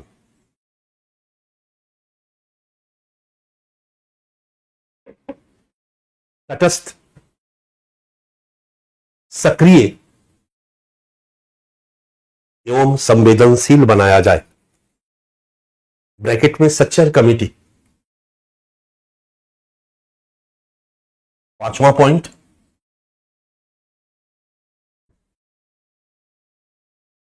अफवाहों पर नियंत्रण स्थापित करने के लिए सोशल मीडिया को नियंत्रित किया जाए। सोशल मीडिया को नियंत्रित किया जाए।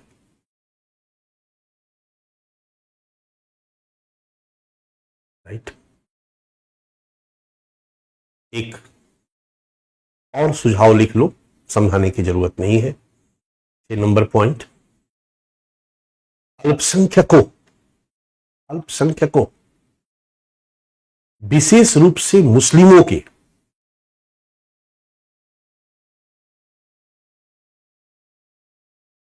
सामाजिक एवं शैक्षणिक समस्याओं का समाधान किया जाए।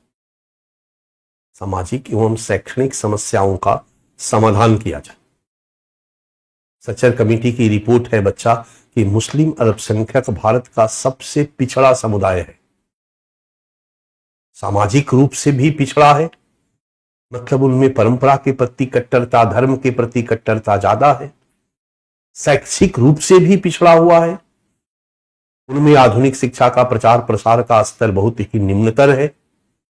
मैंने आपको पढ़ाया है अल्पसंख्यकों में ये सारी चीजें। और तीसरा, आर्थिक रूप से भी पिछड़ा हुआ।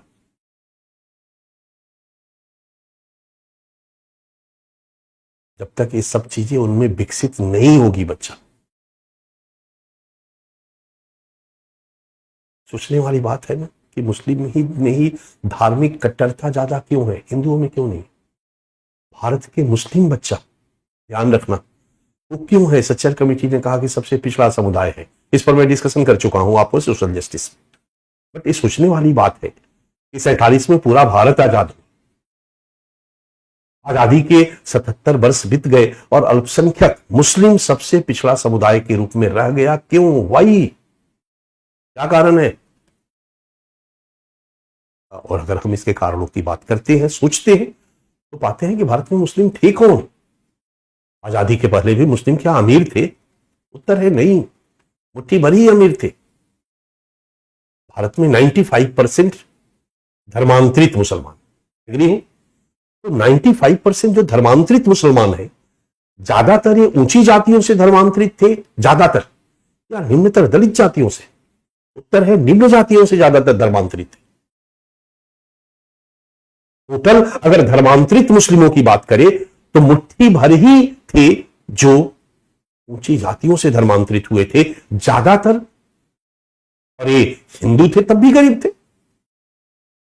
तो टोटल जो मुस्लिम कम्युनिटी का पॉपुलेशन बना उसमें गरीब का परसेंटेज ज्यादा रहा, क्योंकि हिंदू के गरीब ही इधर चले आए। अंग्रेजी शासनकाल के पहले भी हिंदुओं की तुलना में मुस्लिम एक पिछड़ा समुदाय था, और आजादी के बाद भी 77 वर्ष बीतने के बाद भी हिंदुओं की तुलना में मुस्लिम समुदाय एक पिछड़ा समुदाय है। और जब तक वो पिछड़ा रहेगा, तुलनात्मक अभाव बोध, मैंने अभी कहा, इस सांप्रदायिकता के उद्भव का कारण शक्ति संघर्ष हो सकता है, तुलनात्मक अभाव बोध हो सकता है, विदेशी शक्तियों की भूमिका हो सकती है, राजनीतिक दलों का नकारात्मक, बहुत सारी चीजें, कट्टरपंथियों की भूमिका हो सकती है, कट्टरतावाद हो सकता है, कई कारण हो सकते हैं। तो पिछड़ापन भी अगर भारत में सांप्रदायिकता का कारण है तो उनके विकास को तीव्र किया जाए और उनके पिछड़ापन की समस्या को दूर किया जाए। सामाजिक और लिखो, धार्मिक अल्पसंख्यकों विशेष रूप से मुस्लिमों की सामाजिक एवं शैक्षिक समस्याओं का समाधान किया जाए। और ये 6 नंबर था, एक नंबर हम लोगों ने मिस किया है, हम किया है। और 7 नंबर है बहुसंख्यकों को, ये लास्ट पॉइंट है बच्चा, लास्ट पॉइंट है। इस पर सेपरेट प्रश्न बन सकता है, ध्यान देना।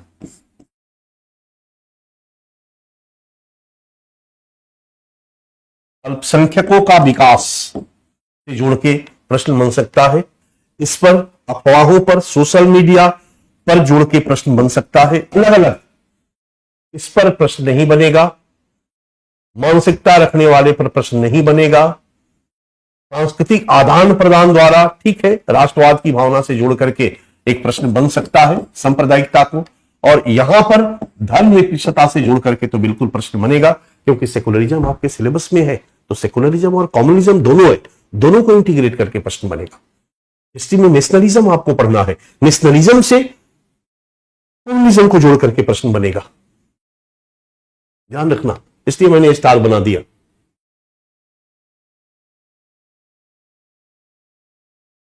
लॉ इन्फोर्समेंट एजेंसियां जो है, इससे जोड़ करके भी प्रश्न बन सकता है, लेकिन सबसे ज्यादा सोशल मीडिया से जोड़ करके प्रश्न बनने की संभावना है, इसलिए मैंने यहां पर स्टार बना दिया। अल्पसंख्यक विकास, सोशल जस्टिस में आपको पढ़ना है, सोशल जस्टिस के माइनॉरिटी डेवलपमेंट से जोड़ करके कम्युनिज्म को जोड़ करके प्रश्न बनाया जा सकता है। भारत में मुस्लिम एक सर्वाधिक पिछड़ा समुदाय है, यह अल्पसंख्यकों के विकास सांप्रदायिकता के आंदोलन में कहां तक कारगर हो सकती है, कि हेड या टेल के रूप में क्वेश्चन डाल सकता। और एक सातवां है, बहुसंख्यकों को अल्पसंख्यकों के प्रति, यहां हिंदू बहुसंख्यक समुदाय है, मुस्लिम अल्पसंख्यक समुदाय। मैंने देखा है, मैंने महसूस किया है, कई हिंदू बच्चों को, मैं भी हिंदू हूं,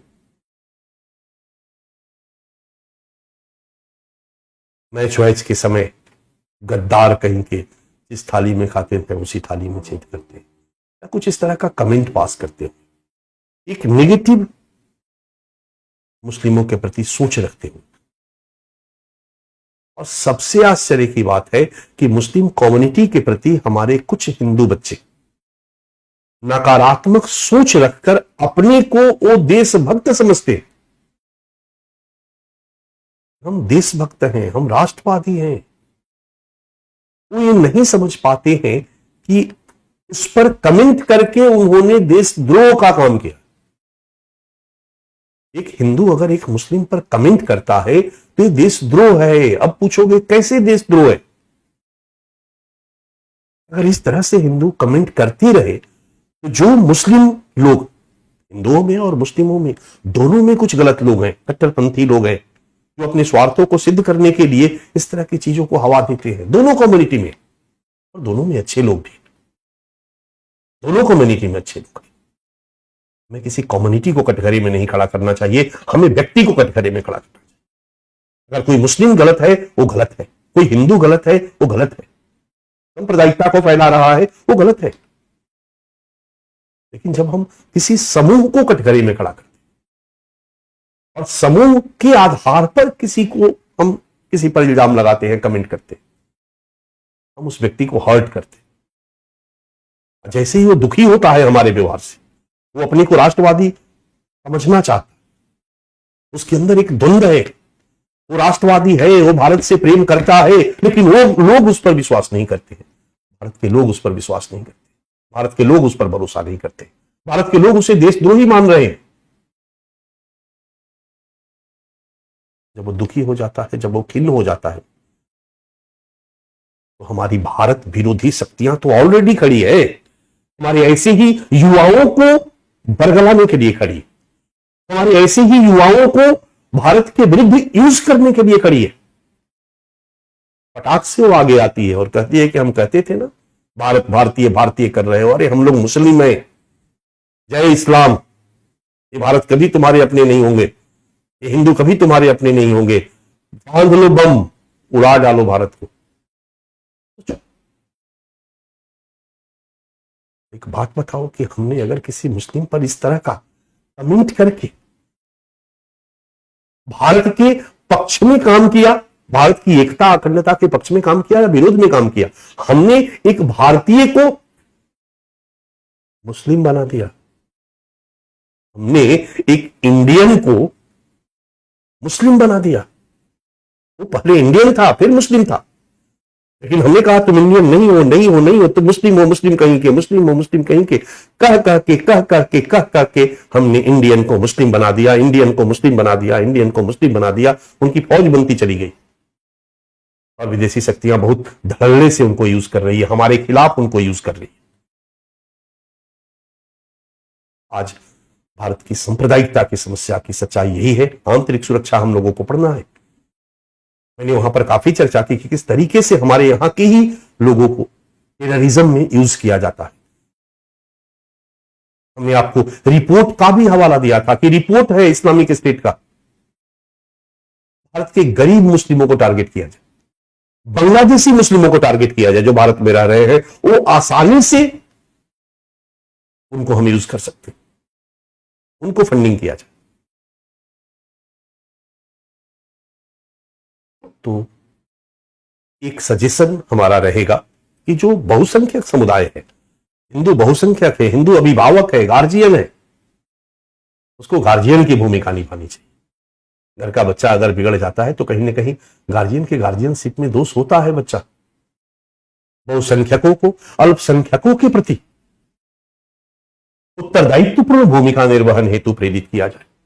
बहुसंख्यकों को अल्पसंख्यकों के प्रति उत्तरदायित्वपूर्ण भूमिका निर्वहन हेतु प्रेरित किया जाए। एक सजेशन, लास्ट सजेशन है, हम एक रिस्पॉन्सिबल भूमिका निभानी चाहिए। जैसे मैंने आपसे कहा, आपको कन्विंस किया, आपको समझाया कि क्या हकीकत है, और हमें इस तरह की हकीकत में इमोशन को केवल केंद्र में रख करके कोई भी स्टेटमेंट जारी नहीं करना चाहिए और कोई भी एक्ट नहीं करना चाहिए। थोड़ा सा तर्कसंगत होना चाहिए, स्थिति की संवेदनशीलता को समझना चाहिए और तब कोई स्टेटमेंट देना चाहिए, तब कोई एक्ट करना चाहिए।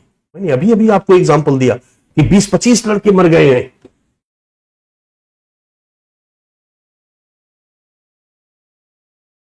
चलेगा बच्चा? ये है सुझाव।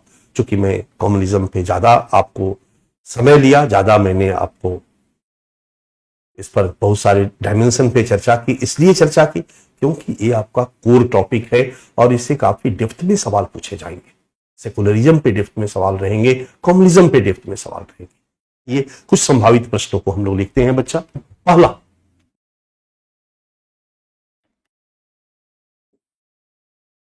सिंपल सिंपल क्वेश्चन है, पहले सीधे सीधे लिख देते हैं। भारत में सांप्रदायिकता की समस्या को दर्शाइए।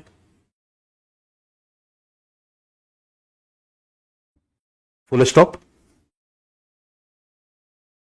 इसने किस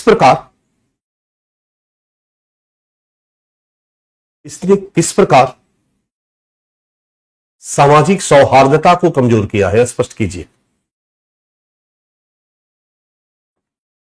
इसने किस प्रकार सामाजिक सौहार्दता को कमजोर किया है, स्पष्ट कीजिए। और दूसरा क्वेश्चन है, भारत में सांप्रदायिकता के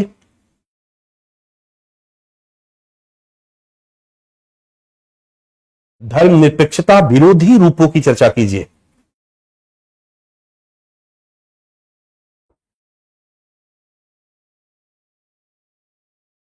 और भारत में धर्मनिरपेक्षता को सफल बनाने हेतु उपाय सुझाइए।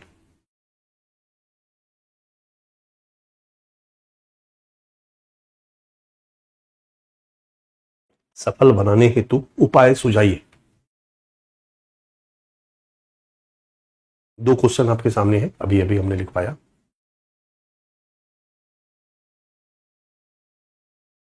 पहला क्वेश्चन सीधा है और पहला क्वेश्चन एक ही डायमेंशन पे है।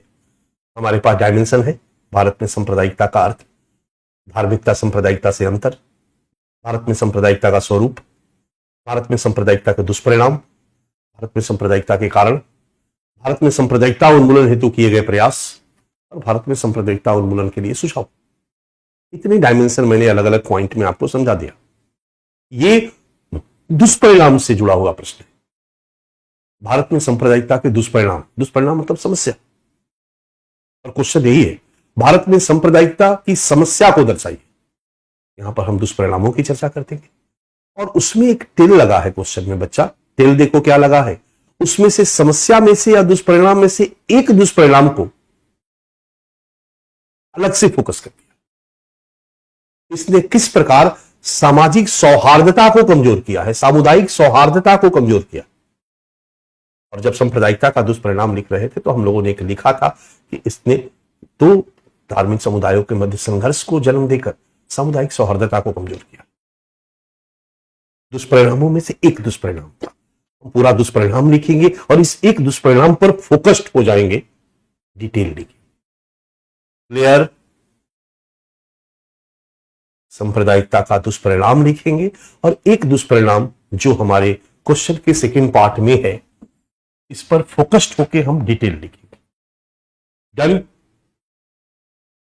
दूसरा क्वेश्चन देखो। दूसरे क्वेश्चन में बच्चा सांप्रदायिकता और धर्मनिरपेक्षता को क्लब करके क्वेश्चन पूछा गया। सांप्रदायिकता और धर्मनिरपेक्षता को क्लब करके क्वेश्चन पूछा गया। सांप्रदायिकता का जब हम दुष्परिणाम लिख रहे थे तो उस दुष्परिणामों में क्या था? इसने धर्मनिरपेक्षता को कमजोर किया, धर्मनिरपेक्षीकरण की प्रक्रिया को बाधित किया। भारतीय समाज में बढ़ रही सांप्रदायिकता ने धर्मनिरपेक्षीकरण की प्रक्रिया को बाधित किया है, एक धर्मनिरपेक्ष आधुनिक समाज के निर्माण की प्रक्रिया को बाधित किया है। ये सांप्रदायिकता का धर्मनिरपेक्षता विरोधी रूप है। प्रश्न है, भारत में सांप्रदायिकता के धर्मनिरपेक्षता विरोधी रूपों की चर्चा कीजिए कि कैसे भारत में सांप्रदायिकता ने धर्मनिरपेक्षता को कमजोर किया है, धर्मनिरपेक्षीकरण की प्रक्रिया को। क्लियर? और फिर धर्मनिरपेक्षता पर सवाल आ गया। भारत में धर्मनिरपेक्षता को सफल बनाने हेतु उपाय सुझाइए। और जब धर्मनिरपेक्षता का टॉपिक हम पढ़ रहे थे तो हमारा लास्ट टॉपिक क्या था? लास्ट टॉपिक था कि भारत में धर्मनिरपेक्षता को सफल बनाने हेतु सुझाव। ये दोनों के लिए टॉपिक है।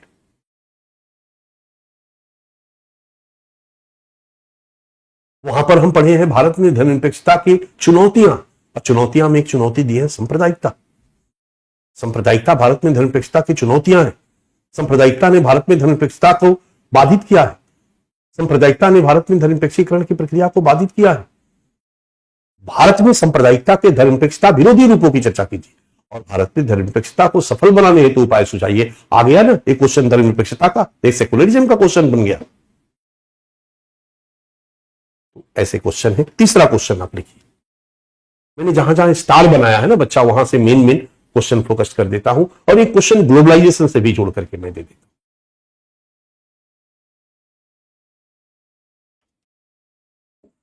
भारत में सांप्रदायिकता के उन्मूलन हेतु किए गए प्रयासों की समीक्षा कीजिए।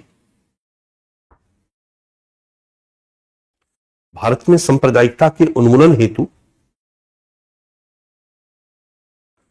किए गए प्रयासों की समीक्षा कीजिए।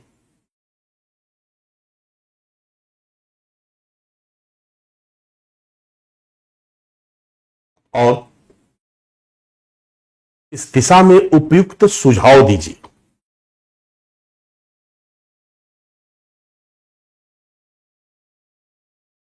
और इस दिशा में उपयुक्त सुझाव दीजिए। ये आपका दो डायमेंशन है इस प्रश्न में।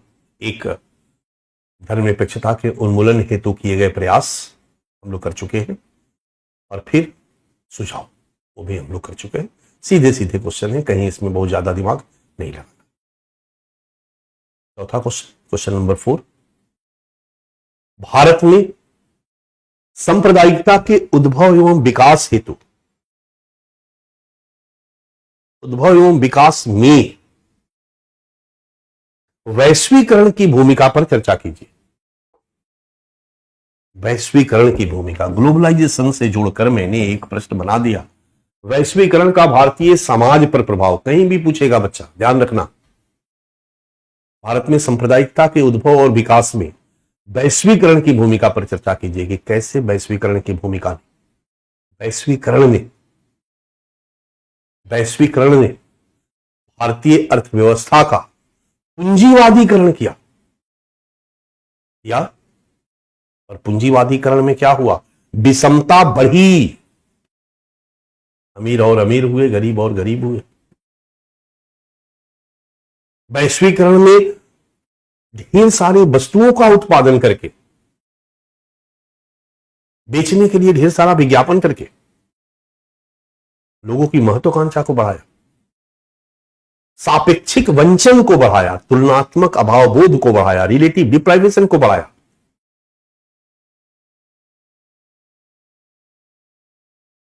वैश्वीकरण का प्रभाव था, और जहां भी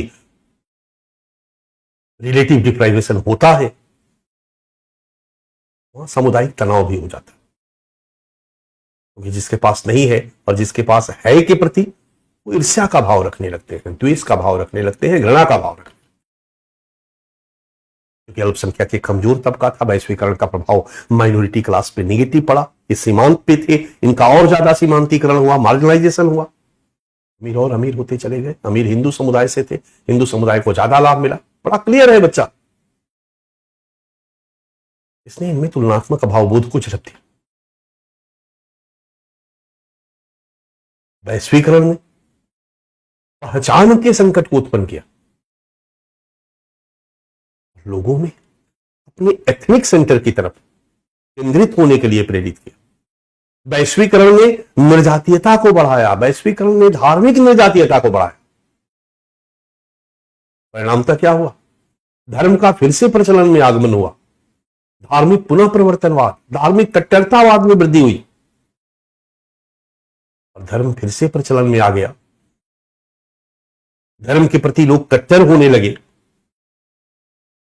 धर्म का बाजारीकरण शुरू हो गया, बाजार की शक्तियों ने भी धर्म को बेचना शुरू किया, धर्म का राजनीतिकरण शुरू हो गया। राजनीतिक हितधारकों ने भी धर्म के आधार पर राजनीतिक सत्ता को प्राप्त करने का प्रयास शुरू कर दिया, और इन सभी घटनाओं ने भी भारत में सांप्रदायिकता को बढ़ाने में अहम भूमिका निभाई। तो कितना स्मार्टली बच्चा ग्लोबलाइजेशन से कम्युनिज्म के डेवलपमेंट को जोड़ते हो। It's your duty. हमारा तो काम है पढ़ाना, मैं मैक्सिमम पढ़ाने का प्रयास करता हूं और पढ़ा सकता हूं। हमारे ऊपर भी एक कैप लगा हुआ है, इतने समय में खत्म करना। एक कैप तुम्हारी तरफ से भी लगा हुआ है, बच्चों की तरफ से भी लगा हुआ। आज के बच्चे भी चाहते हैं जल्दी सिलेबस खत्म, बेचारा संस्थान क्या करे। अभी तक थैंक्स टू केजीएस, आपका संस्थान, कि हमको अभी तक बहुत बड़ा कैप नहीं लगाया है, इसलिए मैं खोल के पढ़ा रहा हूं। फिर भी एक कैप तो है, एक कैप है कि एक सीमा में खत्म करना है, 35-40 क्लास में हमें खत्म करना है। बट बड़ा क्लियर आपको हो रहा होगा कि जितना ज्यादा हम पढ़ रहे हैं, जितना ज्यादा हम एनालिसिस कर रहे हैं, जितना ज्यादा प्रश्नों पे हम टाइम देंगे, हमारा नॉलेज लेवल और बढ़ेगा, क्वेश्चन के आंसर देने की हमारी क्षमता विकसित होगी। संभावित प्रश्न को छोड़ देंगे, 150-200 संभावित प्रश्न कर लेते हैं पूरी इंडियन सोसाइटी तक आते आते, स्किप कर देंगे तो 10 क्लास हमारा बच जाएगा, तो आपका 10 क्लास कम हो जाएगा। आप जिस दिन कहो कि भाई सर संभावित प्रश्नों पे चर्चा मत कीजिए, मैं छोड़ दूंगा, लेकिन आप में से कोई नहीं कहेगा कि चर्चा मत कीजिए। सब चाहते हैं कि चर्चा हो। रियल में इसका फायदा है, कंसेप्चुअल क्लियरिटी आती है।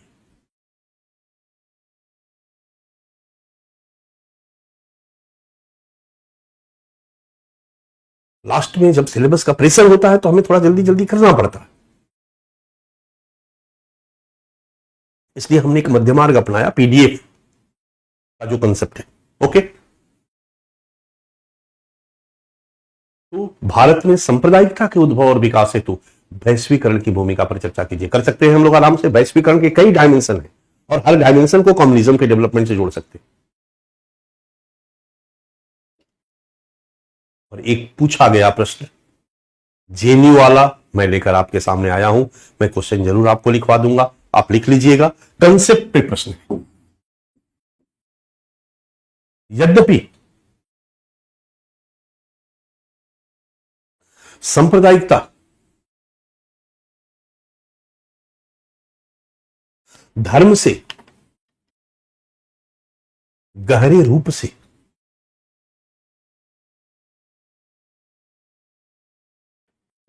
जुड़ी प्रतीत होती है। लग रहा है ना सांप्रदायिकता का धर्म से जुड़ाव ज्यादा है। यद्यपि सांप्रदायिकता धर्म से गहरे रूप से जुड़ी प्रतीत होती है, परंतु सांप्रदायिकता का मूल सारोकार राजनीति से है, धर्म से नहीं। Inverted comma close. चर्चा कीजिए।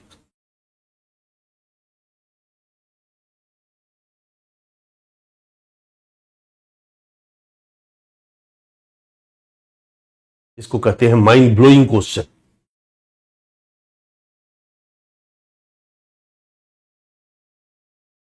लड़खड़ा जाए आदमी, ये ऐसा कैसे हो सकता है कि धर्म का, सांप्रदायिकता का संबंध धर्म से, मूल संबंध, मुख्य संबंध धर्म से नहीं राजनीति से है। सांप्रदायिकता धर्म का मुख्यतः परिणाम नहीं है, बल्कि मुख्यतः राजनीति का परिणाम है। क्वेश्चन है बच्चा, यद्यपि सांप्रदायिकता धर्म से गहरे रूप से जुड़ी प्रतीत होती है, परंतु सांप्रदायिकता का मूल सारोकार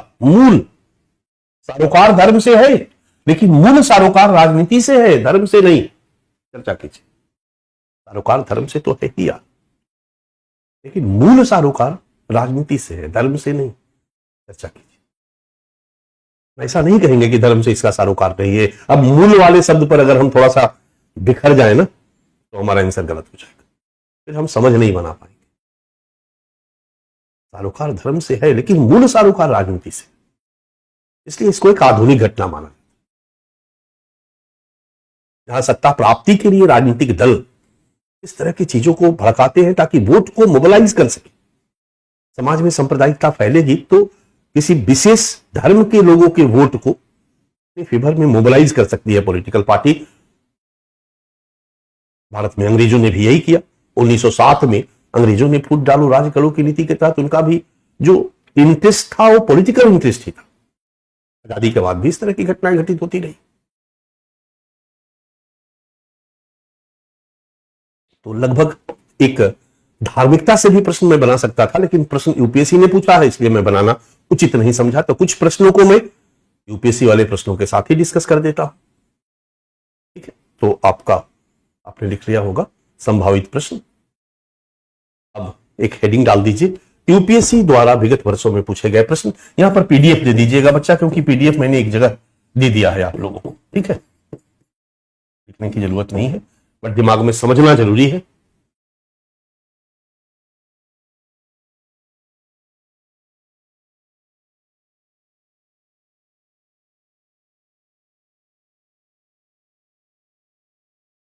ठीक है,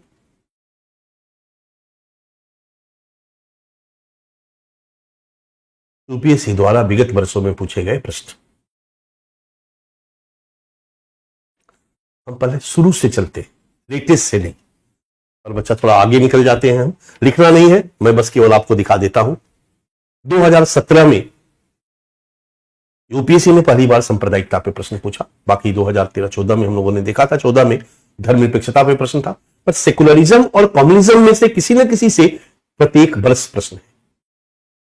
कम्युनिज्म या सेकुलरिज्म में से किसी न किसी के साथ प्रत्येक प्रश्न है। अभी सांप्रदायिकता से, कई बार तो सांप्रदायिकता से और धर्मनिरपेक्षता दोनों से प्रश्न है। तो मान के चलिए अगर 5 या 6 प्रश्न इस सेक्शन से पूछ रहा है बच्चा, या 7 प्रश्न, एक प्रश्न इस दोनों टॉपिक में से किसी एक से होगा। इसलिए एक अच्छी तैयारी की रणनीति यही कहती है कि दोनों टॉपिक पे माइंड ब्लोइंग तैयारी हो हमारी।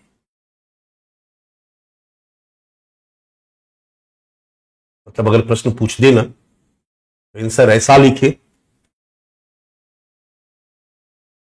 कि एग्जामिनर के मस्तिष्क पर एक पूरा छाप छोड़ जाए। बाकी प्रश्न के उत्तर में भी वो हमारे को अच्छा समझने लगे। नहीं, अच्छा जीनियस बच्चा। ये आंसर राइटिंग स्ट्रेटेजी, एग्जामिनर के परसेप्शन को कैसे अपने फेवर में ले आते, ये एक अच्छा उत्तर लिखने वाला छात्र जानता है। ये कुछ ऐसी चीजें डालो कि एग्जामिनर सोचने पर मजबूर हो जाए कि ये लड़का अच्छा, इसकी कॉपी को अलग रख देनी चाहिए, अलग से इसकी कॉपी देखी जानी चाहिए।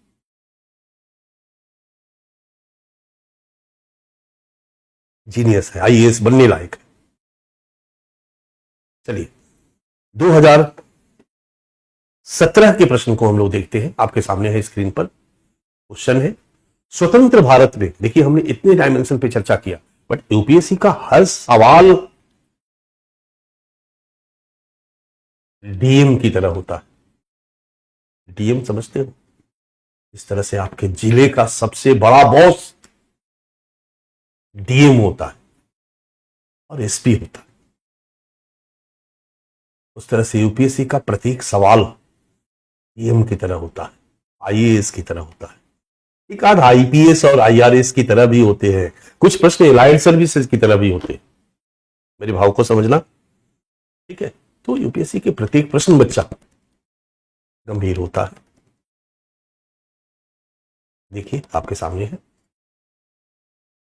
आप लोगों को हर सेक्शन का प्रश्न देखना चाहिए, क्योंकि जब तक बच्चा प्रश्न नहीं देखोगे ना, तब तक आपका सिलेबस पूरा होगा, खत्म होगा, आपका सिलेबस तैयार नहीं होगा। सिलेबस बताता है कि क्या पढ़ना है, प्रीवियस ईयर क्वेश्चन बताता है कि उस टॉपिक को कैसे पढ़ना है। एक अच्छा छात्र जो होगा वो अपने पास पूरे 13 से लेकर अभी तक के प्रश्नों को रखेगा, बाकी पीछे के भी प्रश्नों को रखेगा, वो देखेगा समझेगा। तभी पंचायती राज 13 के पहले भी सिलेबस में था, पॉलिटी में तो पॉलिटी है, हिस्ट्री है, ये सब बहुत पहले से चले आ रहे हैं। पंचायती राज एक टॉपिक है, फंडामेंटल राइट्स एक टॉपिक है, इस पर किस तरह के प्रश्न अब तक पूछे गए, तब पता चलेगा कि इस टॉपिक को हमें कैसे पढ़ना चाहिए। स्वतंत्र भारत में धार्मिकता किस प्रकार सांप्रदायिकता में रूपांतरित हो गई? डायनेमिक क्वेश्चन, सीधे नहीं कह रहा है, ये सांप्रदायिकता के कंसेप्ट अर्थ से प्रश्न है। ये नहीं कहा है कि सांप्रदायिकता की अवधारणा को स्पष्ट कीजिए। अरे भाई, ये तो बच्चा टाइप का क्वेश्चन है, ये तो पीसीएस टाइप क्वेश्चन है, एसएससी टाइप क्वेश्चन है। सांप्रदायिकता की अवधारणा को स्पष्ट कीजिए, सांप्रदायिकता के अर्थ को स्पष्ट कीजिए। नो, अर्थ को ही, अर्थ के बारे में ये आपकी समझ को स्पष्ट करवाना चाहता है कि आप सांप्रदायिकता के अर्थ के बारे में आपकी क्या समझ है। What do you know about communalism, what do you understand about communalism, what do you know नहीं, अंडरस्टैंड अबाउट कम्युनलिज्म। स्वतंत्र भारत में धार्मिकता किस प्रकार सांप्रदायिकता में रूपांतरित हो गई, इसका एक उदाहरण प्रस्तुत करते हुए धार्मिकता एवं सांप्रदायिकता के मध्य विभेदन कीजिए। यहां से प्रश्न एक अलग है कि धार्मिकता और सांप्रदायिकता के मध्य विभेदन कीजिए, अंतर कीजिए। हालांकि 20, 25, 30 शब्द ही लिखना है सबके बारे में, 600 शब्द में तो लिखना नहीं है, 250 शब्द में लिखना है। सांप्रदायिकता और धार्मिकता के मध्य अंतर, कंसेप्ट क्लियर है आपका? धार्मिकता क्या है और सांप्रदायिकता क्या है, क्लियर है?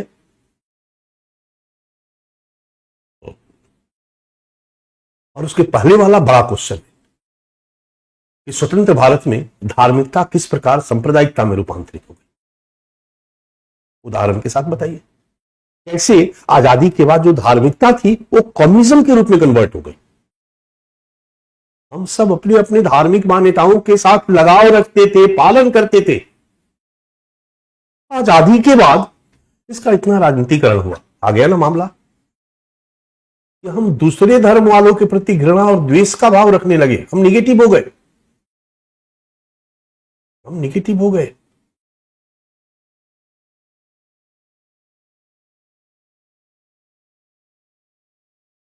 स्वतंत्र भारत में धार्मिकता किस प्रकार सांप्रदायिकता में परिवर्तित हो गई, रूपांतरित हो गई।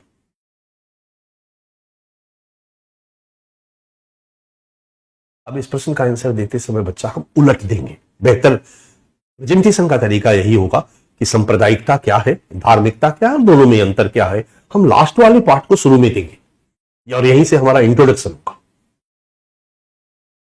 सांप्रदायिकता का अर्थ, धार्मिकता का अर्थ और सांप्रदायिकता और धार्मिकता में अंतर, और तब फिर हम पहला चेंज करके ये दिखाएंगे कि आजादी के पहले थोड़ा सा क्या कहानी थी और फिर कैसे आजादी के बाद धार्मिकता जो है वो सांप्रदायिकता में परिवर्तित होती, रूपांतरित होती चली गई और आज सांप्रदायिकता एक बेहद समस्या के रूप में उभर कर सामने।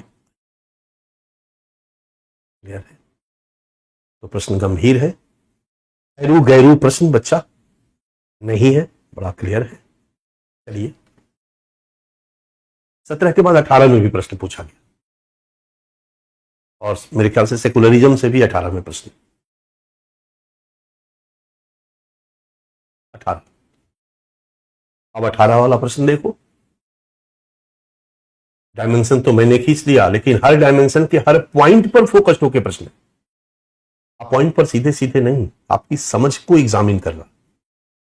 आपके सामने क्वेश्चन है, सांप्रदायिकता या तो शक्ति संघर्ष के कारण उभर कर आती है या आपेक्षिक वंचन के कारण उभरती है। उपयुक्त उदाहरणों को प्रस्तुत करते हुए तर्क दीजिए। UPSC 2018। Communalism arises either due to power struggle or relative deprivation, argue by giving suitable illustration.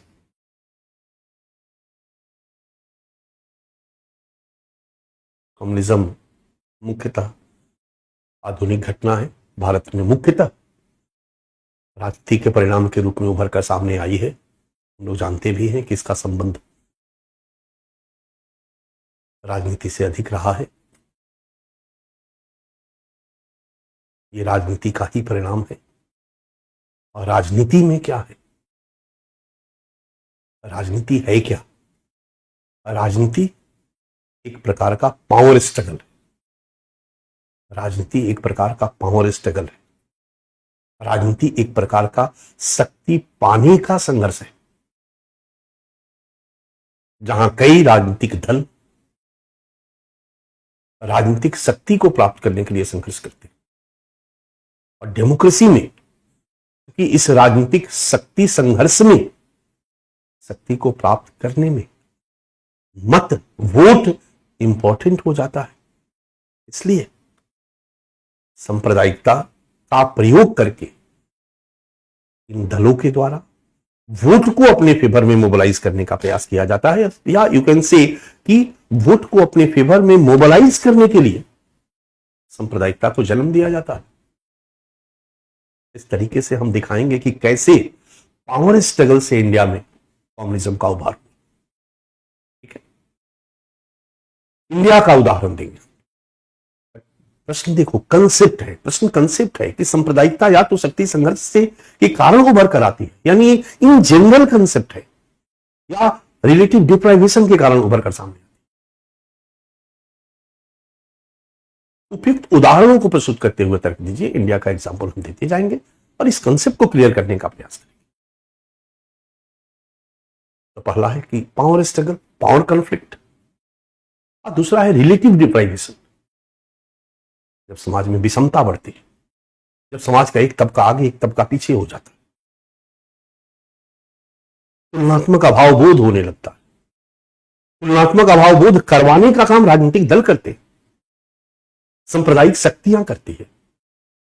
इसके माध्यम से वो अपने हितों को सिद्ध करने का प्रयास करते हैं। ये बात अलग है कि उनका अपना इंटरेस्ट उनके लिए इंपॉर्टेंट है, बट अगर रिलेटिव डिप्राइवेशन होगा नहीं, विषमता होगी नहीं, तो फिर काहे का सांप्रदायिकता, काहे का ईर्ष्या द्वेष। एक लड़की खूबसूरत है और एक कम खूबसूरत है, कम खूबसूरत वाले में खूबसूरत के प्रति ईर्ष्या द्वेष का भाव हो सकता है, या एक के पास ज्यादा है एक के पास कम है तो कम वाले में ज्यादा के प्रति ईर्ष्या द्वेष का भाव हो सकता है। ईर्ष्या या द्वेष किस प्रकार की फीलिंग है भाई, बोलो। नहीं मिलता है तभी ईर्ष्या द्वेष होता। हमारे पास कम है उसके पास ज्यादा है तभी ईर्ष्या द्वेष होता। अब अगर हम पूरी तरह से परिपूर्ण रहे तो हमारे अंदर ईर्ष्या द्वेष क्यों आएगा यार? या फिर हमें किसी से नुकसान उठता है तब हमें उससे ईर्ष्या द्वेष हो जाता। उसके पास नहीं है और वो पाने के लिए हमको नुकसान उठाया, हमारे विरोध में गया, तब हमारे में उनके प्रति नकारात्मक भाव आ सकता है।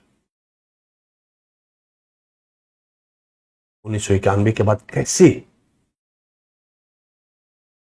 अर्थव्यवस्था का पूंजीवादीकरण, विषमता में वृद्धि, रिलेटिव डिप्राइवेशन में वृद्धि ने सांप्रदायिकता को बढ़ावा दिया है, इसको उदाहरण के रूप में देते हुए हम इस बात को एस्टैब्लिश करने का प्रयास करेंगे कि भाइयों बहनों, सांप्रदायिकता जो है वो शक्ति संघर्ष, या तो शक्ति संघर्ष के कारण, पावर स्ट्रगल के कारण उभर कर सामने आती है, या रिलेटिव डिप्राइवेशन के कारण उभर कर सामने आती है। बताओ, पढ़ाने के बाद भी बच्चा आप फंस जाओगे।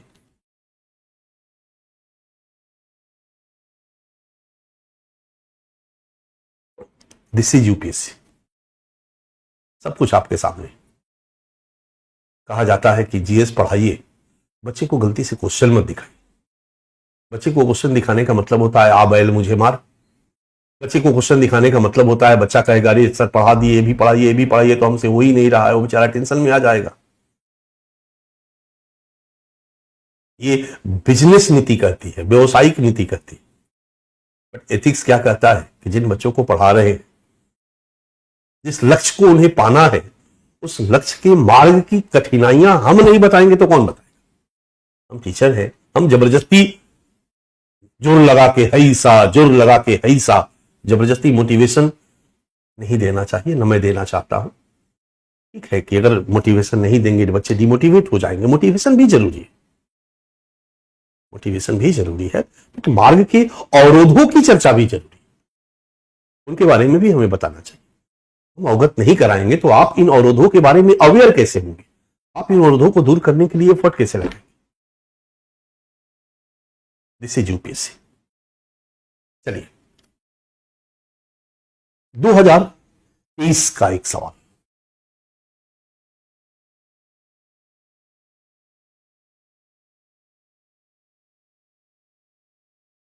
क्वेश्चन देखो, संजातीय पहचान एवं सांप्रदायिकता पर उत्तर उदारवादी अर्थव्यवस्था के प्रभावों की विवेचना। इसको कहा जाता है ना, क्वेश्चन नानी याद दिला देने वाला है। ये प्रश्न वैसे ही बच्चों के लिए बनाया जाता है जो डिजर्व करते हैं आईएएस, जो पढ़ते हैं, विषय वस्तु की समझ रखते हैं। अगर सभी को पहुंचा दिया जाए बच्चा, तो देश के बारे में निर्णय लेने वाले लोग होते, पॉलिसी मेकर लोग होते।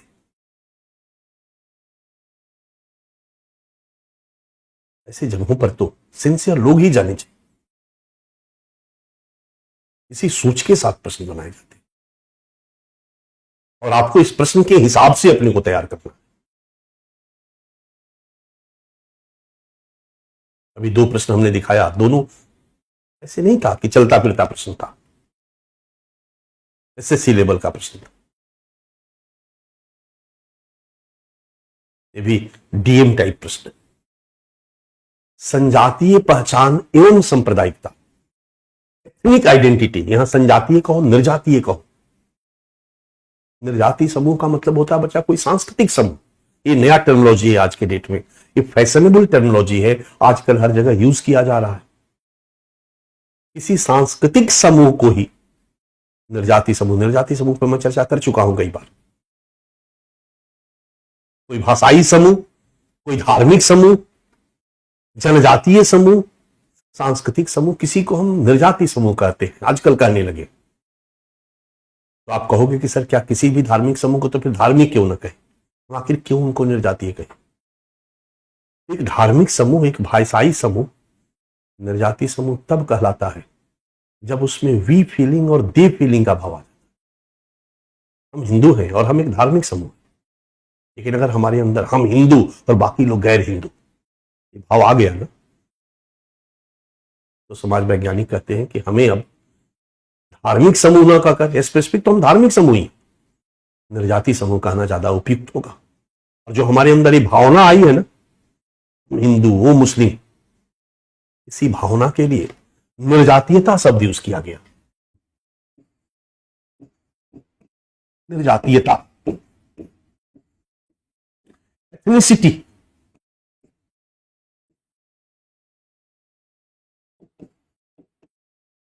एथनिसिटी, ये है निर्जातीयता। और इस भावना से युक्त समूह को हम निर्जातीय समूह कहते हैं।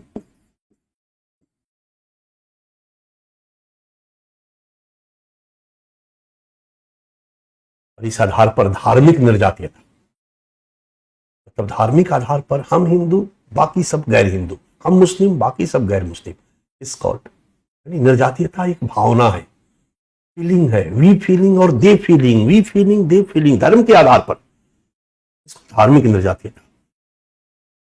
और ये भारत में 1990 के बाद बढ़ा है, 91 के बाद बढ़ा है, दुनिया में बढ़ा है। एक वैश्वीकरण ने प्रतिस्पर्धा को बढ़ा दिया है, महत्वाकांक्षा को बढ़ा दिया है, तुलनात्मक अभाव बोध को बढ़ा दिया है। ग्रुप सक्रिय है सब चीज पाने के लिए, ग्रुपिंग हो रही है पाने के लिए, ग्रुपिंग हो रही है पाने के लिए, अकेले नहीं पा सकते हैं। डेमोक्रेसी में ग्रुपिंग रहेगा तो सरकार को प्रेशराइज करके अपने ग्रुप के पक्ष में बहुत कुछ पा सकते हैं। संघर्ष हो रहा है पाने के लिए। शिया और सुन्नी सांप्रदायिकता क्यों उभर कर सामने आई सीरिया में? पावर स्ट्रगल, यस और नो, पावर स्ट्रगल। शिया और सुन्नी के बीच पावर स्ट्रगल बच्चा।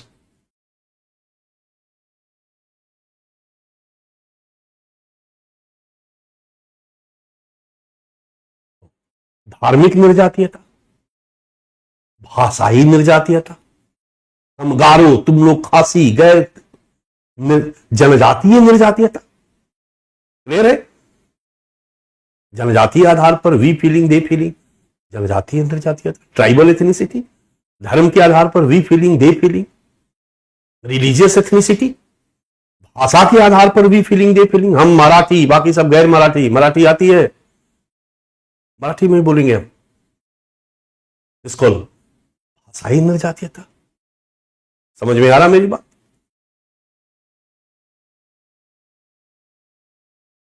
ये है बच्चा निर्जातीयता। और निर्जातीयता की भावना से युक्त किसी समूह को हम निर्जाति समूह कहते हैं, निर्जाति समूह कहते हैं, निर्जाति समूह कहते हैं, एथनिक ग्रुप कहते हैं, एथनिक ग्रुप कहते हैं। निर्जातीयता की भावना से युक्त किसी धार्मिक समूह को हम निर्जाति समूह कहेंगे, जनजातीय समूह को निर्जातीय समूह कहेंगे। ये है निर्जातीयता, निर्जाति समूह, निर्जातीय पहचान, एथनिक आइडेंटिटी। वी फीलिंग और दे फीलिंग के साथ यदि हम अपनी पहचान को स्थापित करते हैं, हम हिंदू, बाकी तुम लोग गैर हिंदू, और हिंदू के रूप में जो हम अपनी आइडेंटिटी एस्टेब्लिश कर रहे हैं, ये फीलिंग जो है वो निर्जातीयता है। और ये जो पहचान जो है ये निर्जातीय पहचान है। यहां पर हम हिंदू केवल हिंदू नहीं है, हमने अपने को हिंदू के रूप में आइडेंटिफाई किया, कंपैरिजन करके, तुलना करके। किसके साथ? मुस्लिमों के साथ, अन्य धर्मावलंबियों के साथ। तुम सब गैर Hindu, I am Hindu, I am Hindu, I am Hindu. It's called ethnic identity. Okay, कई बार मैंने बताया है आप लोगों को कि वैश्वीकरण की प्रक्रिया ने, वैश्वीकरण की प्रक्रिया ने क्या किया? पश्चिमीकरण तेजी से किया। 70 के दशक के बाद से ही शुरू हो गई, इंडिया में 1991 के बाद शुरू हुई। सब पश्चिमीकृत हो गए, धोती कुर्ता पहन करके चोल खोल के बारमूडा पहन ली, पसीतो पसीतो खाने लगे।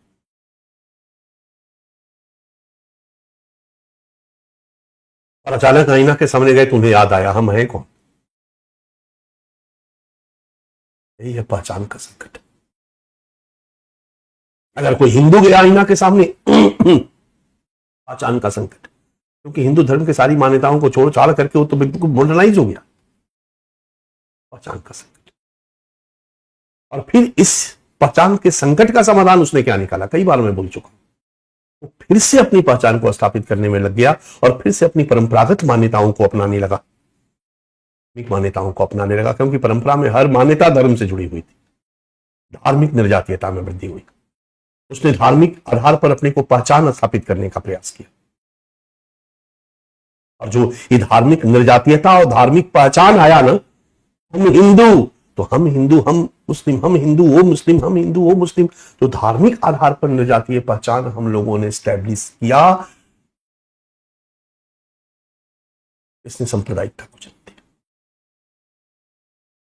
इसने हिंदू मुस्लिम में ईर्ष्या द्वेष की भावना को जन्म दिया। धार्मिक निर्जातीयता कहीं ना कहीं सांप्रदायिकता के उद्भव के लिए एक फैक्टर रहा है। कई फैक्टर रहे, एक फैक्टर रहा है। हाल के वर्षों में जो धार्मिक निर्जातीयता में वृद्धि हुई, जो धार्मिक निर्जातीय पहचान लोगों ने स्टैब्लिश करना शुरू किया, वो भारत में सांप्रदायिकता के उद्भव और विकास का एक प्रमुख कारण है, एक प्रमुख कारण। और धार्मिक आधार पर हमने निर्जातीय पहचान को स्थापित करने का प्रयास क्यों किया? वैश्वीकरण के परिणाम स्वरूप, वैश्वीकरण के परिणाम स्वरूप, वैश्वीकरण के परिणाम स्वरूप। और यह वैश्वीकरण नव उदारवादी अर्थव्यवस्था, यू कैन से नव उदारवादी अर्थव्यवस्था, उत्तर उदारवादी अर्थव्यवस्था, post liberal economy, post liberal economy. Clear है? क्लियर है? इसी को हम वैश्वीकरण को या आर्थिक सुधार, जो नई वाली अर्थव्यवस्था आई ना बच्चा, इसमें ढेर सारी कंपनियां, वैश्विक स्तर पर व्यापार, वैश्विक स्तर पर प्रतिस्पर्धा, विज्ञापन का महत्व, प्रचार का महत्व, महत्वाकांक्षा को बढ़ाने, उपभोक्तावादी संस्कृति का विकास, महत्वाकांक्षा को बढ़ाने पर बल, ये मार्केट फोर्सेस, नीतियां, ये एक नए प्रकार के इकोनॉमिक सिस्टम का रिजल्ट था, आया नहीं था। और ये नया प्रकार का economic system is called post liberal economy. तो किस तरीके से पोस्ट लिबरल इकोनॉमी ने, ग्लोबलाइजेशन ने, न्यू लिबरलिज्म ने, जो भी कहो, पहचान के संकट को जन्म दिया, रिलीजियस एथनिसिटी और रिलीजियस एथनिक आइडेंटिटी को बढ़ावा दिया और सांप्रदायिकता के उद्भव और विकास में महत्वपूर्ण भूमिका निभाई। इसी बात को दिखाना है। अब बताओ कि मैंने इतना समझाया, इतना बताया, बताने की जरूरत नहीं होनी चाहिए थी, लेकिन बार बार मैं कह रहा हूं कि हर टॉपिक को अगर नहीं डेप्थ में आदमी जाएगा तो हमारे पढ़ाने का आपको कोई फायदा नहीं होगा। बच्चा, प्रश्न देख के आप रोने लगोगे। और प्रश्नों पे चर्चा भी हम इसीलिए कर रहे हैं कि हर चीज, मैक्सिमम चीजें क्लियर रहे आपकी। जनजातीय पहचान एवं सांप्रदायिकता पर उत्तर उदारवादी अर्थव्यवस्था के प्रभावों की विवेचना कीजिए। Discuss the impact of post liberal economy on ethics, identity and communalism. Answer in 250 minutes. तो ये है बच्चा आपका topic. Next topic religious fundamentalism, जो आपके सिलेबस पे नहीं, एक्स्ट्रा मेरी तरफ से आपके लिए, पर जरूरी है। तो पीडीएफ स्टाइल में रहेगा, पर फर्क नहीं पड़ता है, हम पढ़ाते हैं। वो पीडीएफ मैंने आपको भेज दिया है। मैं चाहूंगा अगर आप मेरे साथ चलना चाहते हो तो उस पीडीएफ की फोटोकॉपी ले लेना, सामने रख लेना, ठीक है। बाद में चाहो तो कॉपी पे उतार लेना, या आज ही रात में अपने नोट्स में उसको लिख लेना। बहुत ज्यादा नहीं है बच्चा, आज बैठोगे 2 घंटा तो जितना पीडीएफ अभी तक मैंने भेजा है ना, धर्म से जुड़े हुए पीडीएफ को तो आप 1-1.5 घंटे में कॉपी कर लोगे। नोट्स बन गया आपका। अपने सामने उसी कॉपी को रखोगे जो अभी वाले रखे हो, इसी कॉपी में वो आपका नोट्स बन जाएगा। मैं पढ़ाता जाऊंगा, आप मार्क करते जाओगे, और कुछ भी आपको अगर समझ में आता जाए उस पर नोट डाउन करते रहना। हमेशा जो नोट्स बनाओ, जो मैं क्लास नोट्स बनवाता हूं, लिखवाता हूं आपको बच्चा, वो कॉपी में दोनों तरफ जगह छोड़ के, जैसे एग्जामिनेशन हॉल में कॉपी आपकी मिलती है ना, दोनों तरफ हाशिया छोड़ा होता है, दोनों तरफ हाशिया छोड़े। इससे 2 फायदे होंगे। अभी से ही उस तरह के फ्रेम में आपको लिखने की आदत बन जाएगी, पॉइंट नंबर 1। पॉइंट नंबर 2 की जो अगल बगल जगह है ना, वो कुछ नई नई चीजें, करंट की चीजें, या कुछ मैं क्लास में कुछ ऐसी चीजें बोल रहा हूं जो लग रहा हो कि आपको कि नोट डाउन करना चाहिए, आप बगल में नोट डाउन करते चलो। बीच में कभी अखबार पढ़ने लगे, उसमें कुछ ऐसी चीजें मिली जिसको कि लगता है कि इस टॉपिक के साथ हम इसको कोरिलेट कर सकते हैं, नोट डाउन करते जाएंगे। 1-2 सालों में बच्चा वो नोट्स जो होगा ना, वो समृद्ध होता चला जाएगा, और वही आपके लिए आपकी सफलता को सुनिश्चित करेगा। Okay, so thank you. आज के क्लास के लिए नया टॉपिक आज शुरू नहीं करूंगा, आधा अधूरा रह जाएगा। हालांकि 5-7 मिनट अभी टाइम है हमारे पास, बट आज इस क्लास को मैं यहीं पर बंद करता हूं बच्चा। Okay, so thank you. आप लोग मेरे बात को मान रहे हो, पता नहीं, मुझे नहीं मालूम आप मान रहे हो या नहीं मान रहे हो, बट मेरा काम है कहना। कई बच्चे ज्यादा पढ़ने पढ़ाने से नाराज भी हो जाते हैं, उनसे हाथ जोड़ के विनती है कि बच्चा, उसके सिवा कोई उपाय नहीं है।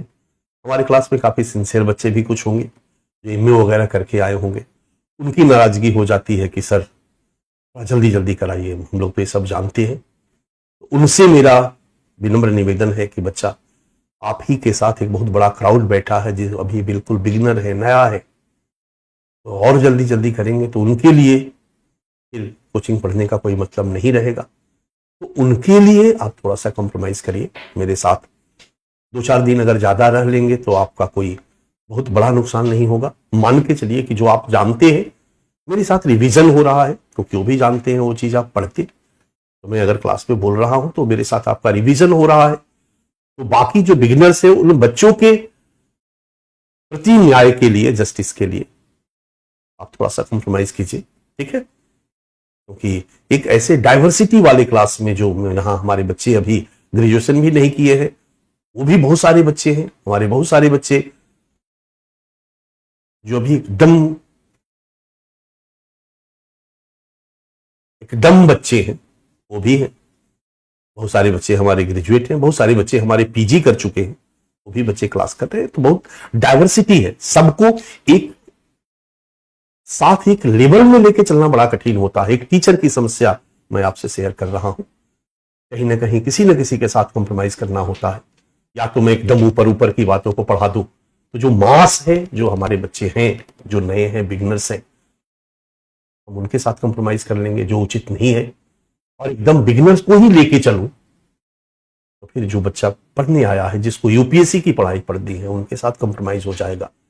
तो मैं एक बैलेंस बना के चलता हूं, दोनों को कवर करूं, और इसमें थोड़ा सा समय मुझे आपसे लेना होता है। मैं थोड़ा समय आपसे ज्यादा अपेक्षा करता हूं, बस यही है। और उस समय की अपेक्षा में 2 4 5 10 दिन का ही ज्यादा समय होता है, और 2 4 5 10 दिन जो हमारे पुराने बच्चे हैं उनके लिए थोड़ा सा करता होगा, तो मैं उनको भी निवेदन यही करूंगा। Okay, so thank you for class. कल हम लोग इस टॉपिक को आगे बढ़ाते हैं, ठीक है बच्चा।